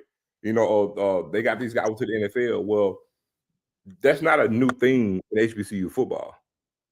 From head coach on down, there's been a ton of former NFL players who, you know what I'm saying, who coached, you know, who played NFL and then changed over to become a coach in the SWAC and the MEAC. Tons of them. Mm-hmm. But Deion Sanders was a lightning rod. Michael Vick is a lightning rod. And it just so happened that, you know, they didn't really have the experience beforehand. But if you look at Michael Vick's staff, that staff mirrors a lot of staffs in the SWAC right now. So if people actually go through and look at it and look at the resumes, they mirror a lot of those staffs. Prime example, Texas Southern was losing, right? Before they hired Chris Dishman. Chris Dishman is the former player. But then go look at who was the previous coach at Texas Southern. Those before Dishman. I forget his name. He was a guy. He was a high school coach in. He was the head coach. He was the coach at Yates High School. But I forget his name. Yeah, me too. I can't think of. He was with Kevin Sumlin too at Arizona and Texas A&M. The point that I want to make is, do you know who his O-line coach was? Coach Manny Ramirez. Manny Ramirez. Manny Ramirez is a former NFL player, a former NFL O-lineman. But see, Texas Southern wasn't winning. They're not like, you know, they're not under the limelight, so people aren't sitting there looking at Texas Southern staff like, oh, who's on the staff and, you know, what is their experience? But go look at Texas Southern staff. Look at the guys that's coaching. Look at their pedigree. It's there. So Michael Vick, McKinney was the head coach. But if you look at, so what I'm saying is Michael Vick's coaching staff, and this is not to minimize the staff. I think it's a good staff, right? Yeah, I do too. I was expecting a bigger name though, more splash, but that's fine because they still got to go on the field and produce it. The point that I'm getting at is if you look at Michael Vick's staff, it's a lot of staff like that in the MEAC and the SWAC already. But see, we don't look at that. But we want to nitpick because it's Michael Vick and he's never been a head coach before, and he shouldn't get it, and some other people should get it. And I'm just saying that staff mirrors a lot of staff in the SWAC right now. Now, two of them names you called out, I think you said Alton Brown. Is that didn't you call her Elston or Alston Brown? Alston Brown. He's a former O-line. Right, and the other guy you called LaRon. Was it LaRon Butler? Was it the linebacker coach? What's his name? Isn't it Butler? Are you asking me who they're who's the linebacker coach? Oh, okay. Linebacker coach is Leroy Reynolds. Okay. Both of them guys was trained by Al Groh. I remember when both of them were at Virginia. Now, I don't know if you know Al. Now, I know you know, though. Al Groh is from the Bill Belichick tree. Mm-hmm. So what they're going to be teaching is going to be a lot of NFL stuff because Al Groh was one of the best at teaching that 3-4, what they call that, some people call it a 30 shade or 3-4 defense. And he taught, the principles and the techniques of the NFL. He was really good. So you can see, it's going to be a lot of that. It's going to be a lot of that because Al Groh was from the Bill Belichick tree. He was from Belichick. He was trained by Bill Belichick. And he trained two of them guys you called out. Now, that offensive line coach was also trained, like you said, he went to the Arizona Cardinals. He was trained by Jeff Bostic. Jeff Bostic was a part of that group that was known as the Hogs. They were the Washington Redskins back in the 80s and early part of the 90s. So that's a good hire. That Brown hire and that Reynolds hire is a good hire.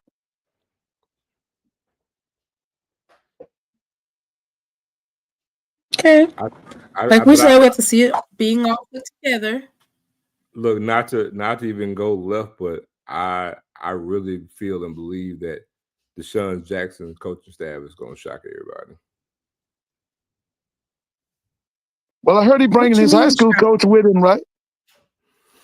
Well, he's already bringing Travis Clark with him, which is a damn good move just off recruiting alone. Yeah, but, I think his staff is going to have more splash and pizzazz than Vic's staff.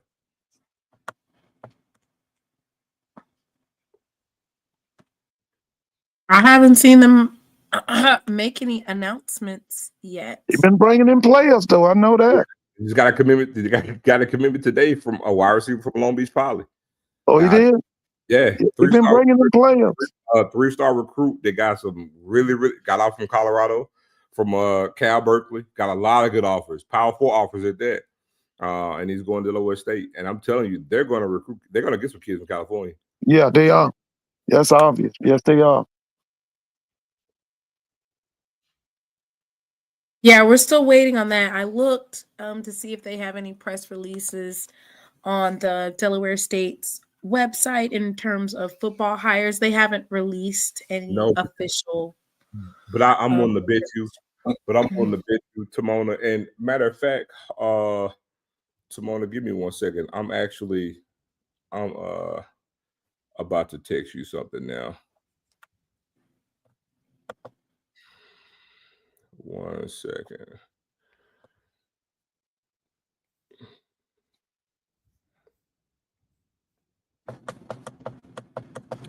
I just hold on, it hadn't left me yet. All right, you should be getting it now, Tawana. Right. Take a look at that because today is the 11th, so we're actually going back into a dead period next week. So literally, this to make the point about announcing the staff. I can assure you they're going to announce that staff by the end of this week, by the end of next week, because after today we'll be in the dead. We'll be in a dead period until the 15th of January, and then it's open for basically, I would say, 2 weeks and 3 days, and then it's closed, and because it's signing day after that. And Yeah, so, that's February 5th. Yeah, so I can assure you, because of that, they're gonna make that announcement probably by. I wouldn't be surprised if we'll go to the full staff probably by next weekend, for sure. Because you got 3 days of a dead period next week. You only got 2 full weeks to recruit, and after that, it's signing day.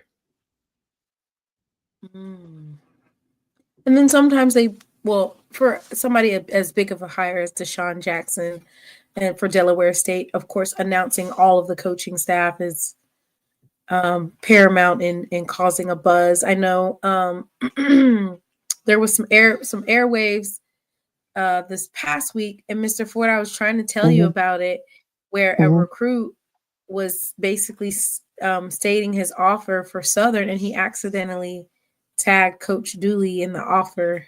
Yeah, I heard about that.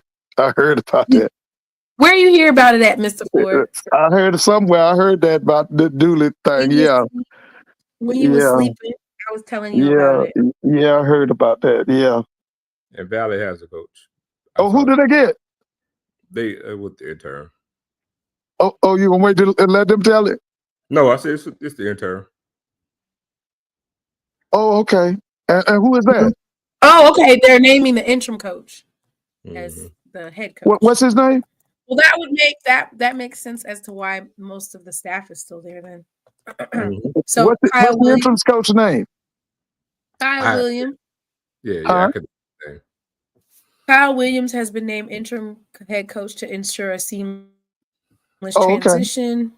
Williams joined the Delta Devils this year as defensive coordinator, defensive backs coach, bringing a wealth of experience and proven track record of success in developing top performing defenses. Let's see.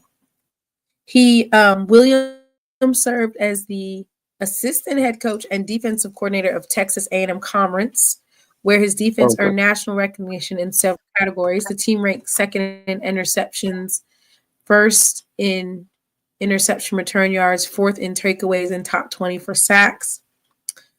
Williams' previous experience includes overseeing defensive units ranked among the nation's best at the FCS and Division II levels. He's a native of Pine Bluff, Arkansas. He played collegiately at Kansas State. He earned all Big 12 honors as a safety and graduated with a degree in social science. I wonder, did he play for Bill Snyder? He did. Okay. Well, that would be, the easiest thing to do is so that they can just go ahead and continue to keep those recruits that were being signed. So that Hampton game is for sure going to be in Jackson, right? Yep. Okay, first game of the season. Yep. Yeah. Okay. Why you look to the side? Why you look to the side like you was thinking about it? No, it's different. I don't normally say stuff before the school announce it. So. Oh, okay. So they hadn't announced. Okay. Yeah, Mr. Ford, you asking him all type of stuff. I just wonder. I thought I saw it somewhere that they were going to be in Jackson. I thought I read it. Well, it's out on Hampton's schedule release. Right. That's right. That's where I saw it on Hampton's schedule. Oh yeah.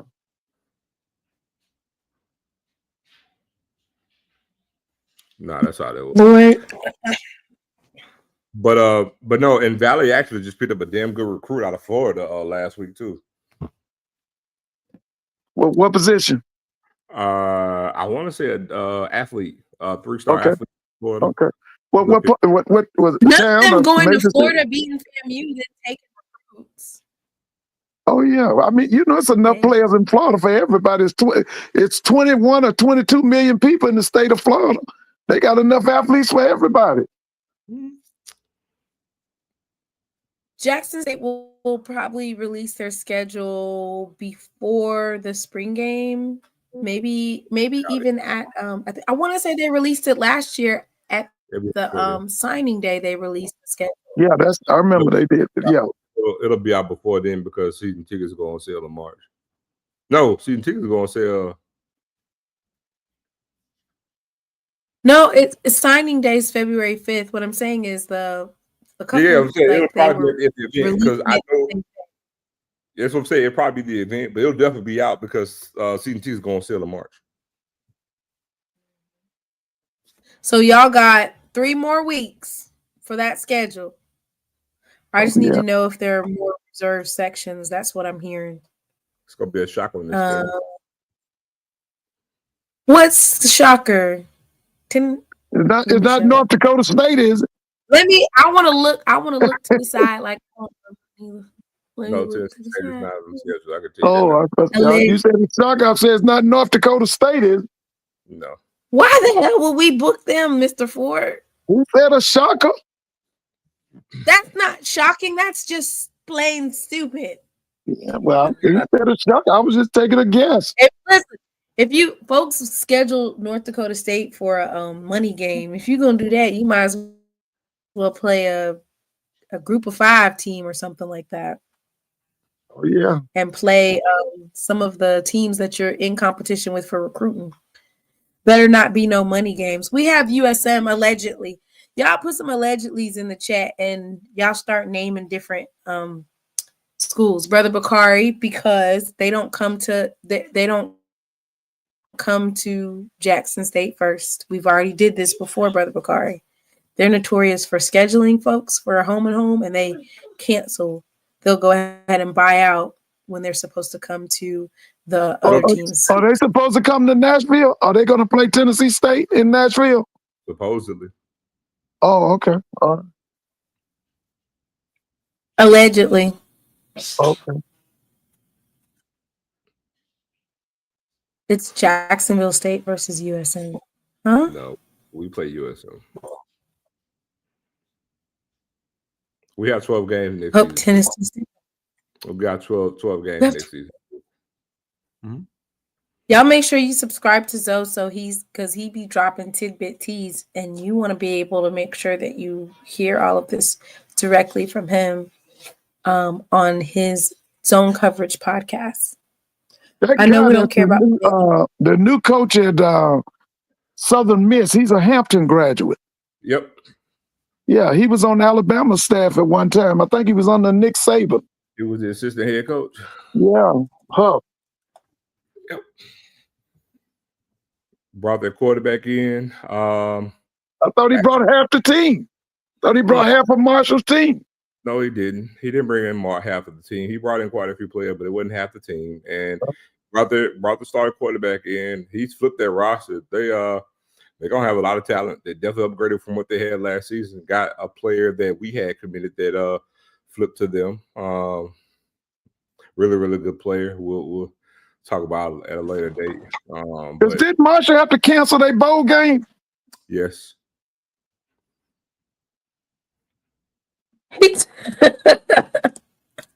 Yes, it is.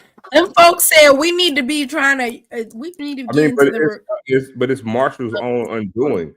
Honestly, the only reason why he's actually at Southern Miss is because he was in the last year of his contract, and he just so happened to win the conference. They had a good year. He's had a good record since he's been there, but they did not want to extend his contract. He was a lame duck coach, and that's disrespect.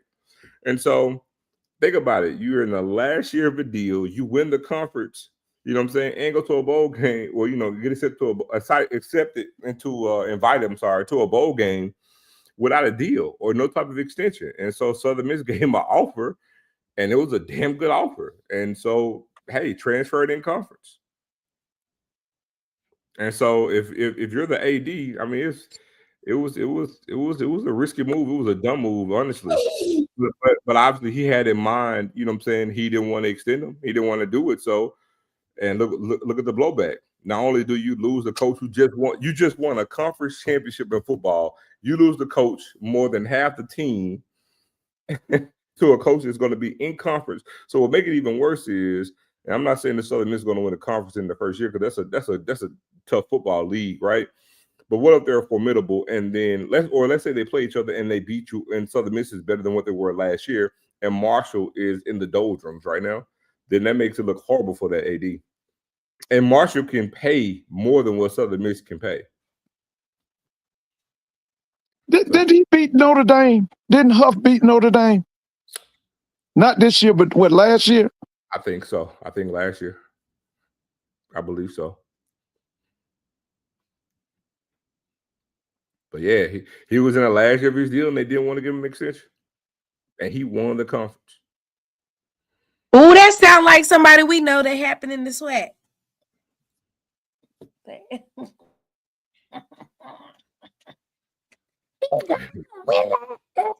I mean, and Huff is a damn good coach. I think he's going to do very, very well at Southern Miss. I really do. Yeah, but tomorrow I got to post it. So yeah, I put it up on the other day because I know a lot of people get into recruiting. I'm a recruiting guy, but not everybody knows what their schedule looks like, or how recruiting goes, and when they can actually talk to players, when they can reach out, why they're not offering, and why you kind of see things the way you do. So there's the actual schedule for this fiscal year, and you can see how it's shaded out. So you go to 2025 in January, you can see today's date. Today is the 11th, and you can see in green is an actual contact period. And so as of tomorrow, so it'll be a no contact period, and then it'll go to a dead period for the 13th, 14th, and 15th. Signing day, I believe, is on February 5th during a dead period, and you see the whole entire month of February outside of the 1st is a dead period. Signing day is on the 5th. So pretty much we talk about Deshaun Jackson, just getting hired. We're talking about announcing the staff. Well, and that's another point I want to bring up too. Just because they haven't announced the staff, or at least half of it could already be in tow doing the recruiting right now. It could be more than just Deshaun Jackson and his assistant head coach, because we also know when it comes to players, you're going to sell what we're going to be running on offense, what we're going to be doing on defense. You see what I'm saying? And that's something you consider recruits. They just hadn't made an announcement, but we do know that they'll do it at some point, because like I said, signing day is on the 5th, and you only have after this week, you only got 3 weekends left to recruit. After then, it's going to be a dead period all the way until dead period until March, and then March it'll be I forgot the slow period, but then you won't have contact again until April. And then, like, for a lot of these kids, they're actually already at their prospective schools, because a lot of folks are enrolling for the spring semester, just so that they can get that full. They'll get like a head for their classes. They're also enrolling so that they can start working out with the team. So school starts Monday, January 13th. So a lot of recruits are actually already committed, moving in this weekend. We'll start class, and you don't know exactly who they are yet because they haven't been announced, but they've already committed, signed, and they're enrolled because they want to get a head start with the strength and conditioning and a head start on their classes. So, and I think that's also probably why we saw a large group of players commit in the last couple of days, is because maybe those are some of the kids that will be enrolling in the spring.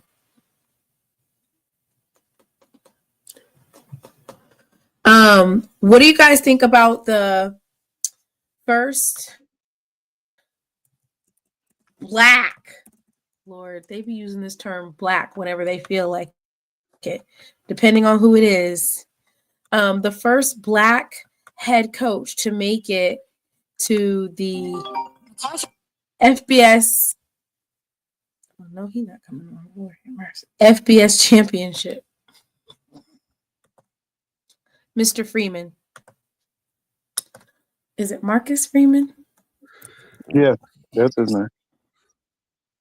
What do you think about that? Him, breaking that barrier.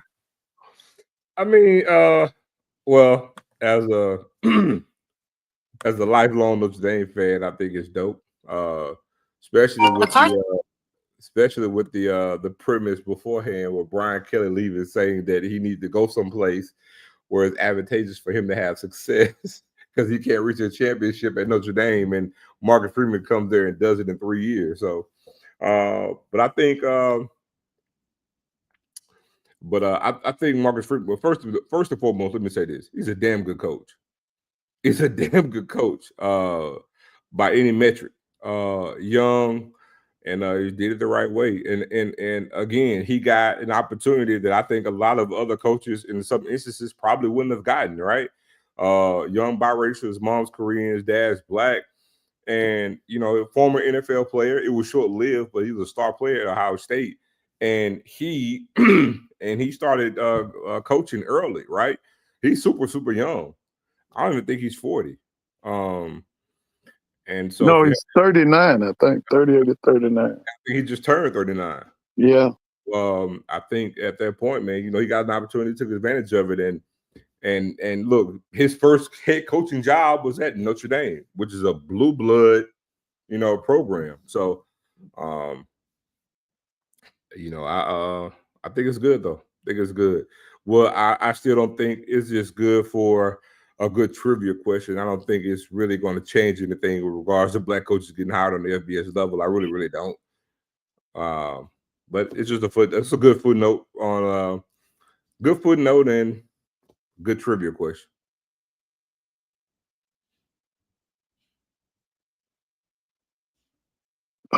Did you want to hear me? Go ahead, Ms. Ford. Yes, I wanted to hear you, Mr. Ford. Listen, Notre Dame hadn't been this relevant in almost 35 years.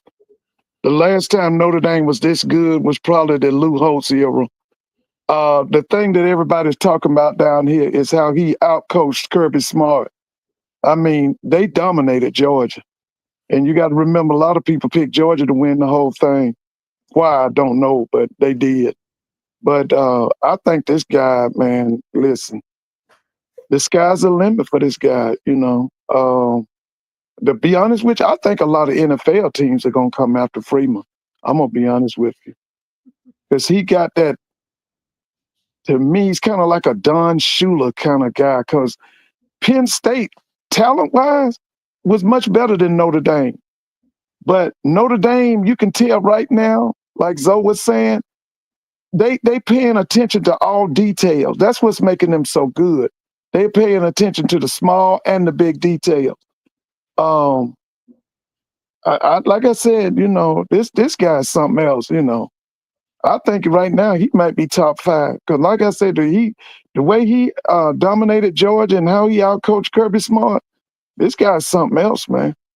And like you said, the guy who gave him his first coordinator job was Luke Fickell. Luke left. Luke was Urban Meyer's defensive coordinator.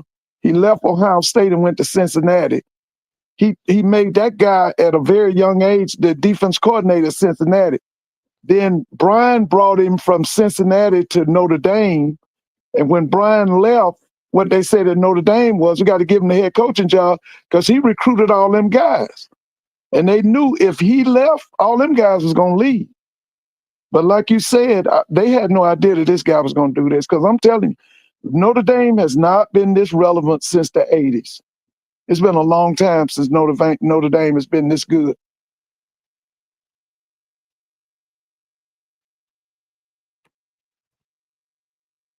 Mr. Ford.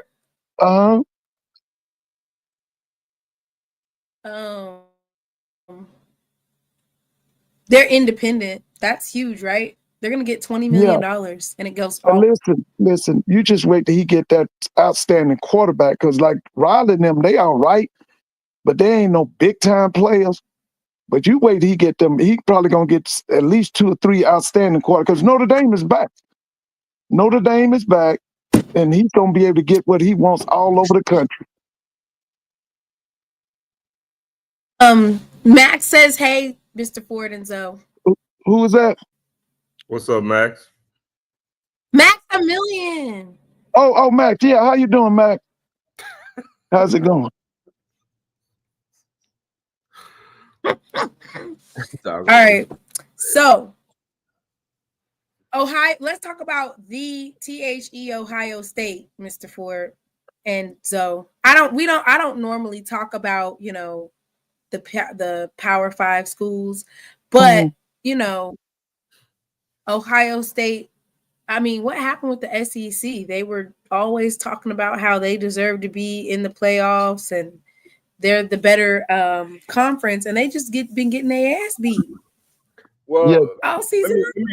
Let me touch on this too, because being a football nerd, let me say this: the SEC was dominant, in the time frame that it was. But if we actually talk about the true lexicon of college football, the SEC ain't always been up there. It was always Alabama, Tennessee, and everybody else, right? SEC really took off about 98, 99. So I'll go so far to say since 2000 up until this point. So they had, let's just say a 20, we could say a 25 good stretch of dominance, right? As a conference. Prior to then, the conference wasn't what it was. You know what I'm saying? You had good teams. Alabama is a blue blood.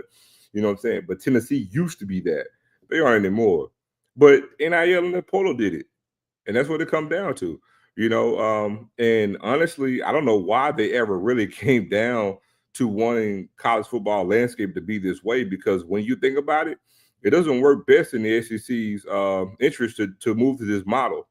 Because now when it comes down to money, and I can use Alabama, right? Alabama can't pay to play like Texas can, like Texas A&M can. I'm just keeping it a buck. And plenty of people in Alabama that got money, even for Auburn. Now, I understand you got Yellowwood, they got wealthy backers, but man, when it comes down to who can pay, I mean, look, SMU can outbid Alabama when it comes to NIL. Yeah, when it comes to paying players, SMU can outbid Alabama. That's facts. You got Texas, you got Texas A&M. So once they go down this model of NIL and the portal, knowing you can transfer every year and you can poach players because you can entice players now. Quinn Ewers got a $6 million offer to get in the portal. And he needs to, because he's horrible. I'm just saying, but wait, who's horrible, Mr. Ford? He's horrible. I can't see. They talking about he gonna be a pro. I can't see it. I don't see it either. I can't see it. But the point remains, he got a $6 million offer to get in the portal. Yeah, he needs to, because now they can win. They might win a national championship with that Manning kid, but they not with that Ewers kid. But let him go on. Yeah, but the point remains, he got a $6 million offer. Yeah, he did. And he's at Texas. So what I'm saying is, when they went to this model, it's not going to bode well for the SEC when it comes to that. The SEC always had the fans. They always had, football is religion in the South, right? But when you go to TV markets, things of that nature, the Big Ten had it. SEC is in small towns. Right. You know what I'm saying? Yeah. But you look at the Big Ten, they're major TV markets. So there's that alone is an advantage for them. But now, it's going to go to, and now Oklahoma and Texas is in the SEC. And so now when it comes down to it, it's I mean, it is what it is. It's on a national scale. So all the people who were sitting there thinking that, they're going to this 12-team playoff, it's going to be like 6 or 7 SEC teams. No, it ain't. And I can tell you. I mean, Auburn, South Carolina. Not going to happen. It is. Let me tell you. In before the year 2000, the SEC won the SEC. When you look at a national, and Mr. Ford, no, I'm telling the truth. From a national landscape, it was Oklahoma. You had Texas. Alabama would be there. Tennessee would be there. LSU wasn't LSU. Mr. Ford can tell you. Georgia wouldn't. Georgia be good every now and again, but in the SEC, it would mostly be like Tennessee, Alabama, Auburn, and Georgia coming in there. LSU should be like Ole Miss. They'll be good every few years and go back to being sorry. Yeah. LSU, Yeah, LSU was a sleeping giant. The guy that Bill Orensbarger, he woke up LSU for a while, but then they went back down. The guy that woke up Florida was Steve Spurrier. But Florida they always call Florida a sleeping giant. I remember Charlie Pale and I remember Ray Graves growing up. But you're right, they weren't what you. Bear Bryant was the class of the league. He was the class of the league. Sonic Boom brought my point. See, it was Nebraska. Nebraska's the one that fell off. I remember Nebraska. Yeah, Oklahoma, Colorado back in the day. Then you talk about having Iowa was stronger back then. Most of the Big Ten was what the SEC was now. Notre Dame was a powerhouse. Then you know you had some undeserving teams who would come up, but the SEC wasn't what it was. Oh, Mississippi State, sorry. Mississippi State was sorry. Kentucky was sorry. Vanderbilt was sorry. South Carolina wasn't even in the SEC, and they were sorry as hell back then. Yeah, that was Joe Morrison. That's when he had Sterling Sharp. And the other one we not mentioning was Southern Cal. Southern Cal was really good back in the day, too. They the exact opposite of what they were now. Southern Cal was really good. Penn State was good. Joe Paterno and them was good. And then it was Miami and Florida State. Yeah, you saw the press conference this week with Mike Krzyzewski. Did you see that this week? Mm-mm. He's calling for the merger of the ACC and the Big East. His premise is that everything now is the Big Ten and the SEC. He says that in the football in the ACC is disappointing. And he said basically they have one national program in football, that's Clemson. They got one national program in basketball, that's Duke. And he said that the Big East has lost what they had. And so he's calling for, you can, Miss Timona, pull it up. Just put up, you'll see it, pull up, Coach K calls for the merger of the Big East and the ACC. Just put it in your website and see if it comes up. It's Coach K calls for the merger of the ACC and the Big East. Because he's saying that one of the things he was mad about this week was no national carrier would carry the North Carolina State game because the basketball in the ACC is so down that the only team that the nation is concerned about right now is Duke. The ACC's basketball has gone down. Their tournament, they're not happy with the ACC tournament, which at one time was the best tournament in the country. Their football is terrible. And the other thing that they're mad about is that the ESPN spent all that money destroying the Pac-12, and they're looking at how weak the ACC is. So this says Rick Pitino agrees with Mike K. Krzyzewski, Of ACC. Who? It's Mike Krzyzewski. You just said Coach K. Coach K, yeah. Coach K. With idea of an ACC merger with the Big East. Two legendary head coaches are in agreement with joining the firepower of their respective conferences. The SEC is currently running away with college basketball, and the Big Ten isn't far behind. But former Duke basketball coach Coach K has an idea that could get two premier conferences more competitive than the national scope of the sport. So they're focusing on basketball and football. Not football. The ACC and the Big football. Yeah, to see the ACC wanted a bigger football footprint. That's why they ran and got Virginia Tech. They went and got University of Miami. They went and got who else? It was somebody else they got for football, and it didn't work out. And the ACC right now is because the ESPN has spent a lot of money on the ACC, and they hemorrhaging funds. They haven't got a return on the dollar. The two power conferences that are ahead are the SEC and the Big Ten. Coach K that's said, everything now. Conference has been a great one. I think it needs to get better. We're down results-wise in both men's basketball and football, at least the bowl games. Look at them trying to be like Mr. Ford. Can you envision a mega basketball conference between the ACC and the Big East? And basically, this is what he The said. two conferences, power conferences that are ahead are the SEC and the Big Ten. And so our conference has been a great one. I think it needs to get better. We're down. So basically, they're just being greedy. Well, yeah, they got the ACC got That's some what it problems. comes down to. They changed leadership. One commissioner was named Gene Corrigan. He was the one that said the ACC needed to invest more in football. Before him, I don't know if that guy's name was Stafford. Stafford's whole thing was this ACC is all about basketball. And they keep making it harder and harder for smaller schools to compete. They keep adding extra play in. Now you got to play in. Yeah, but see, what we're gonna get to now is, you remember? I don't know if y'all remember. I remember the Qs used to say when I was at Clark, say, "If you ain't Q, you ain't shit." See, what they gonna get to is, if you ain't Power 4, you ain't shit. That's what it's gonna get to.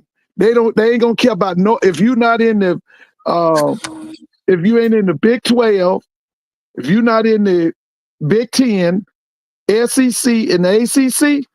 All of them other schools ain't gonna matter. They gonna even stop playing them schools. They don't care nothing about that group of 5. They don't care nothing about. That's why you remember I told you the other night, the group of 5 right now, a lot of them conferences gonna look at Jackson, FAM, Southern. Why? Because they got major backing behind them. And that's what they're gonna be looking at. Because I'm telling you, the ESPN is getting ready to turn their back on the group of 5. It's coming. Well, they need to turn it up on the SWAC and the MEAC. But Zoe is getting ready to hop off, so I'm gonna go ahead and let him do some. Well, let Zoe respond. I know Zoe got to respond. Zoe, go on and respond to what I'm saying. What I said. No, I mean they can. I mean they can do it. I mean, but it's kind of hard to say about the group of 5 conferences, but it ain't gonna bode well for them because personally, I think ESPN is in collusion with the Power 4 as it is. Yeah, they are. It's not, but I don't think that any of those conferences are going to invite any HBCU team because they don't want us in their conference. I really believe that. Well, they don't want us in it, but it's about money now, and the black schools got money. Yeah, now I ain't saying all of them got money, but some of them got that backing. And guess what? I honestly think they don't care. I think they will try to make money in other means. That's why I think it's best for HBCUs to do something radical for themselves to maximize. Oh, that's what I agree with you. I agree with Miss Simona tell you what I've said, and people shoot it down, but I've said it. Listen, we need to combine the MEAC and the SWAC. That would give us 18 teams. I still say add 2 more, give us a 20-team Super League.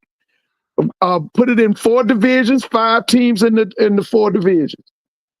I've said that over and over. Yes. And my other one, though, is the one that y'all hate so much. I still say that Jackson State and Alcorn should play twice in a season. The first game and the last game. FAMU and Bethune-Cookman, first game and the last game. Southern Grambling, first game and the last game. Yes. That is money on top of money. Nah.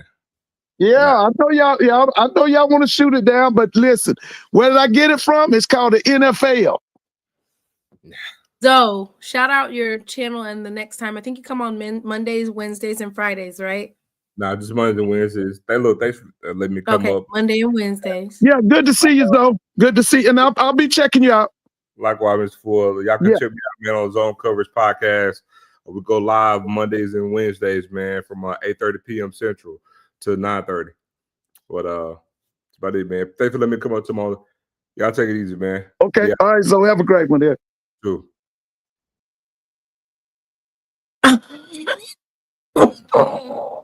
Mr. Ford.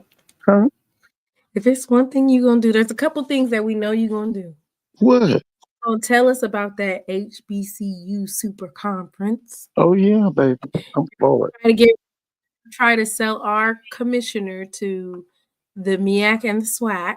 If you tell it to him, he listens to you. He listens. Well, I hope when you say he listens to you, you mean he listens to the podcast? No, yeah, I think I he hope, listens to your podcast, but I think when you talk to him hope at he's those not listening to you media and days, thinking I about think he's that. listening. Huh? There was somebody from North Carolina A&T that was suggesting that they'll come back to the MEAC if they get AD Robinson as the commissioner of the MEAC. And I'm like, hold up, why y'all Oh, over here I think bothering I him? do think, you know what? I do think that's his next move. I think that if he decides to leave Jackson, he will become a commissioner. But here's the thing. I think that he'll get a choice at a conference of his choice. I don't think it just has to be the SWAC or the MEAC. Because this guy's brilliant. This Ashley Robinson guy's brilliant. He's brilliant. He's brilliant. That guy's brilliant, man. I will definitely say that so far, the hiring of Coach Richards is exceeding what we felt like this team would look like for the Jackson State women's team. Okay, and what about the coach, the boys coach? I mean, the men's coach, the hiring of I'm just saying in terms of him hiring her. Oh yeah, like right before the summer, and she got hired late. She had a late start on recruiting. Yeah, and then didn't he hire Tamika Reed? Didn't he hire Tamika Reed? This guy, I'm telling you, this guy's brilliant. Listen, did he hire Tamika Reed? I don't think so. I'm not sure about that. Okay, I thought he did. I knew he renewed her contract. I thought he hired he renewed a lot. He renewed. I think he renewed everybody's contract at this point. Yeah, he did. I thought he hired Tamika. No, he didn't. I didn't think so. Oh, he did. Okay. Yeah, but yeah. So why don't be over here looking at our AD talking about he need to be. Let me tell you something. That kind of brilliance, you can't hide that. This guy's brilliant. We're not hiding it. We're definitely showing it. Yeah, that's right. That's right. He's definitely showing it, man. But I could see that guy getting a chance to pick what conference he wants to be commissioner of, and it doesn't have to be the SWAC or the MEAC. Okay, so they said yes, he did hire. Coach Reed was one of AD Robinson's first big hires. I did some research, and it did say she was hired 2 months before he came on, but there's a little bit of discrepancy, but they basically came around the same time. Yeah. So do you have any other closing words, Mr. Ford? I tried to come on a little bit earlier. You know, you fell asleep on the other live the other day. Yeah, I know it. I was you know, I got out today. We've been snowed in here. You went outside? Yeah, I went out today. I went and knocked the snow off my car, and my cousin, who's very close to me, I helped her with her car. She was having some car problems, so I got out today. Friday, let's see, yeah, because it starts sleeting about 4:00 Friday morning. By 7:00, we had about 2 inches on the ground, and I didn't get out at all Friday, and I got out today. Yeah. Yeah, I got out today. Y'all, they was skiing in Atlanta and doing all types of stuff. Oh yeah, they was, man. Four-wheelers and yes. We stayed in the house too. Braxton, you want to come say it's the year of the tiger before we? It's the year of the tiger. Come here, Brax. Yeah, the tiger. Everybody was concerned here because that ice and snow can tear down those electrical poles. That's what everybody was concerned about. In Charlotte, they had some ice. Yeah, we had ice and snow. Yeah. We had ice and snow. You can get off of that game. Go ahead, Mr. Year of the Tiger.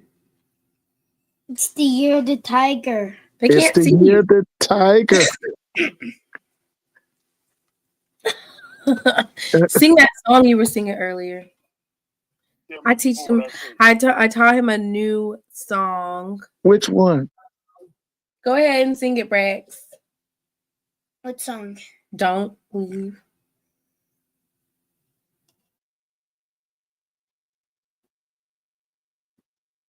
You don't want to sing it?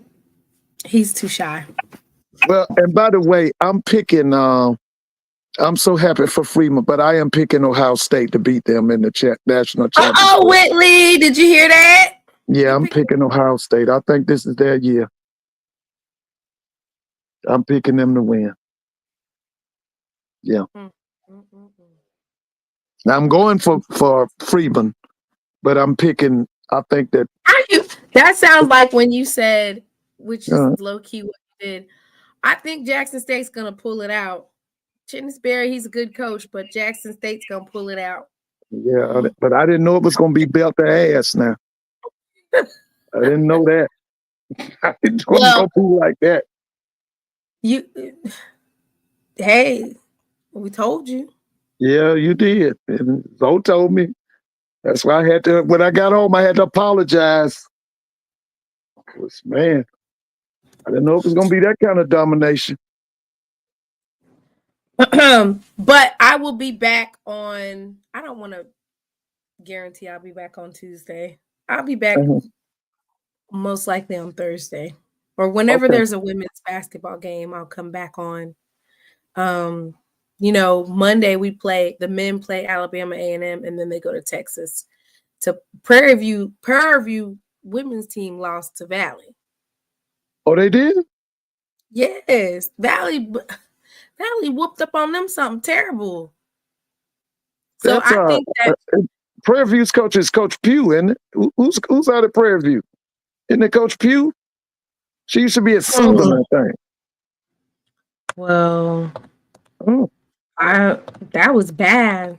I mean, I'm not going to say bad. Congratulations to Valley for the grit and the grind to win, but they won convincingly. Like, it wasn't no shadow of a doubt. They won. Oh, wait. Maybe Valley didn't. Let me see. Women's basketball. Today's the 11th. Yes, they won 69-52. That was Valley and Prairie View? Yes. Grambling got their ass beat, Mr. Ford. No, who beat Grambling? Bethune.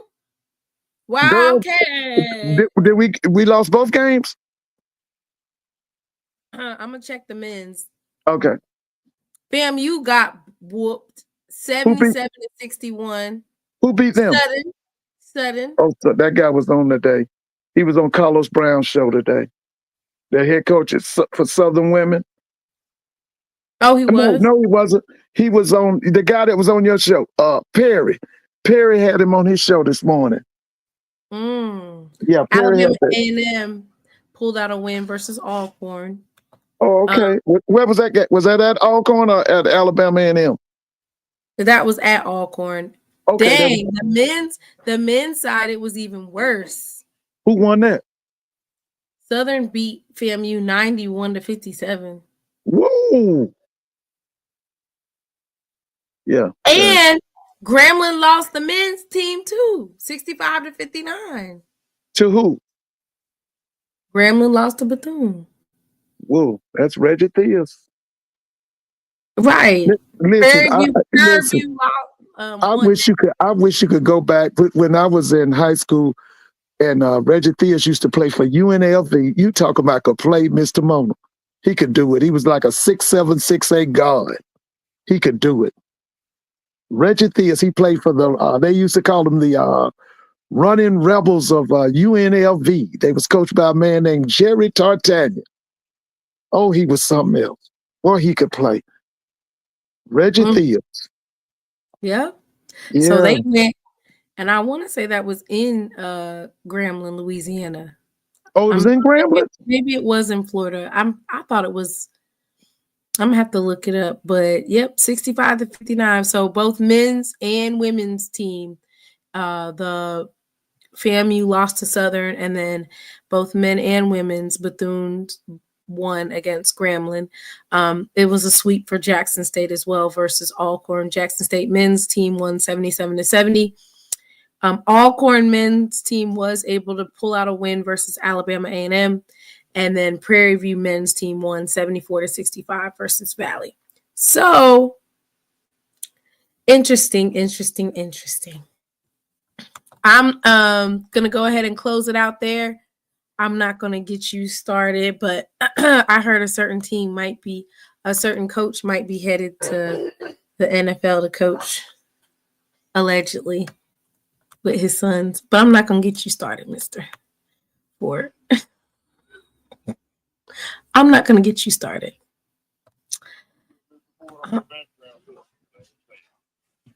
What?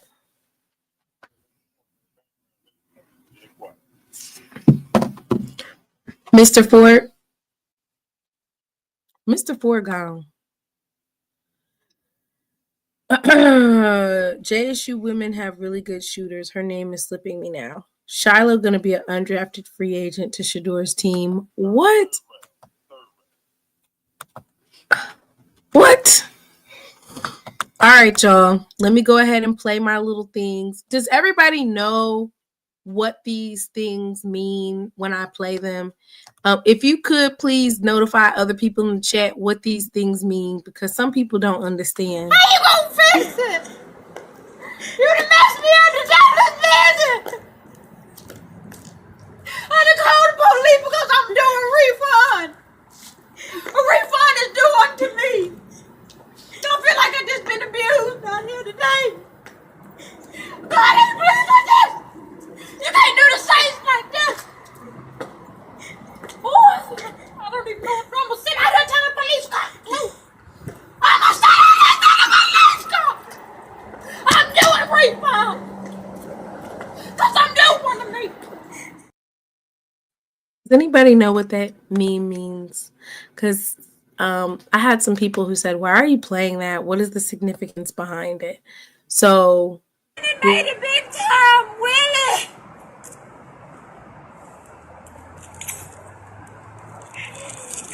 Willie! Willie! He gone! Willie! Man, hey, write a check your ass in cash, man. That's all I can say. all right, y'all, I'm done. Mr. Ford, I don't know, his phone call must have dropped. Y'all have a good evening. Y'all be safe. May the Lord watch between me and thee while we are absent one from the other. Y'all know what it means in the chat. If you don't know, then you just now getting here.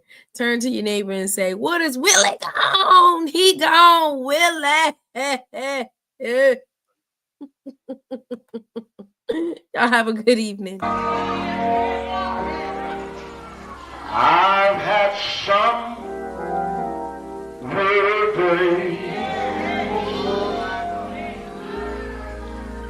and some sleepless nights,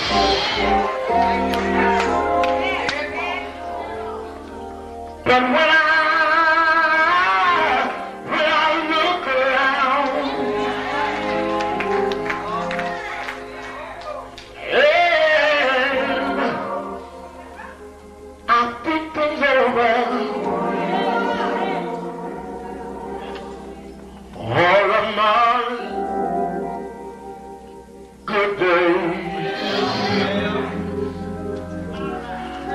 outweigh my bad days. I follow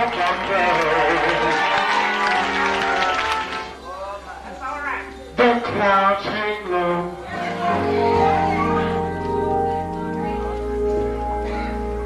I can hardly see the road. I ask the question, Lord.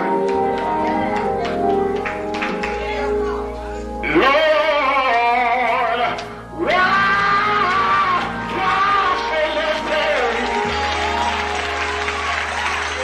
But He knows what's best for me.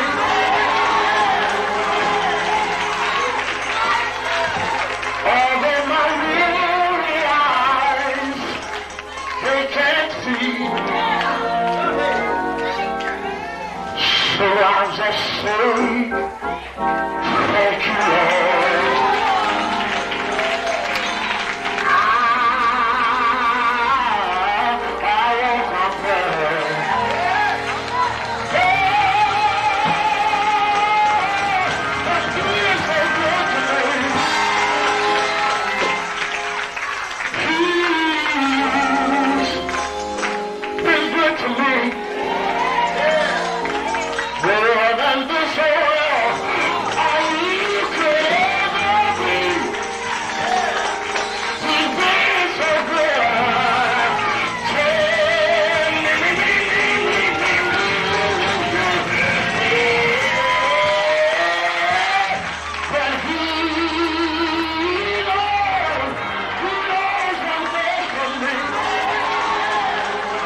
So I'll just say thank you, Lord.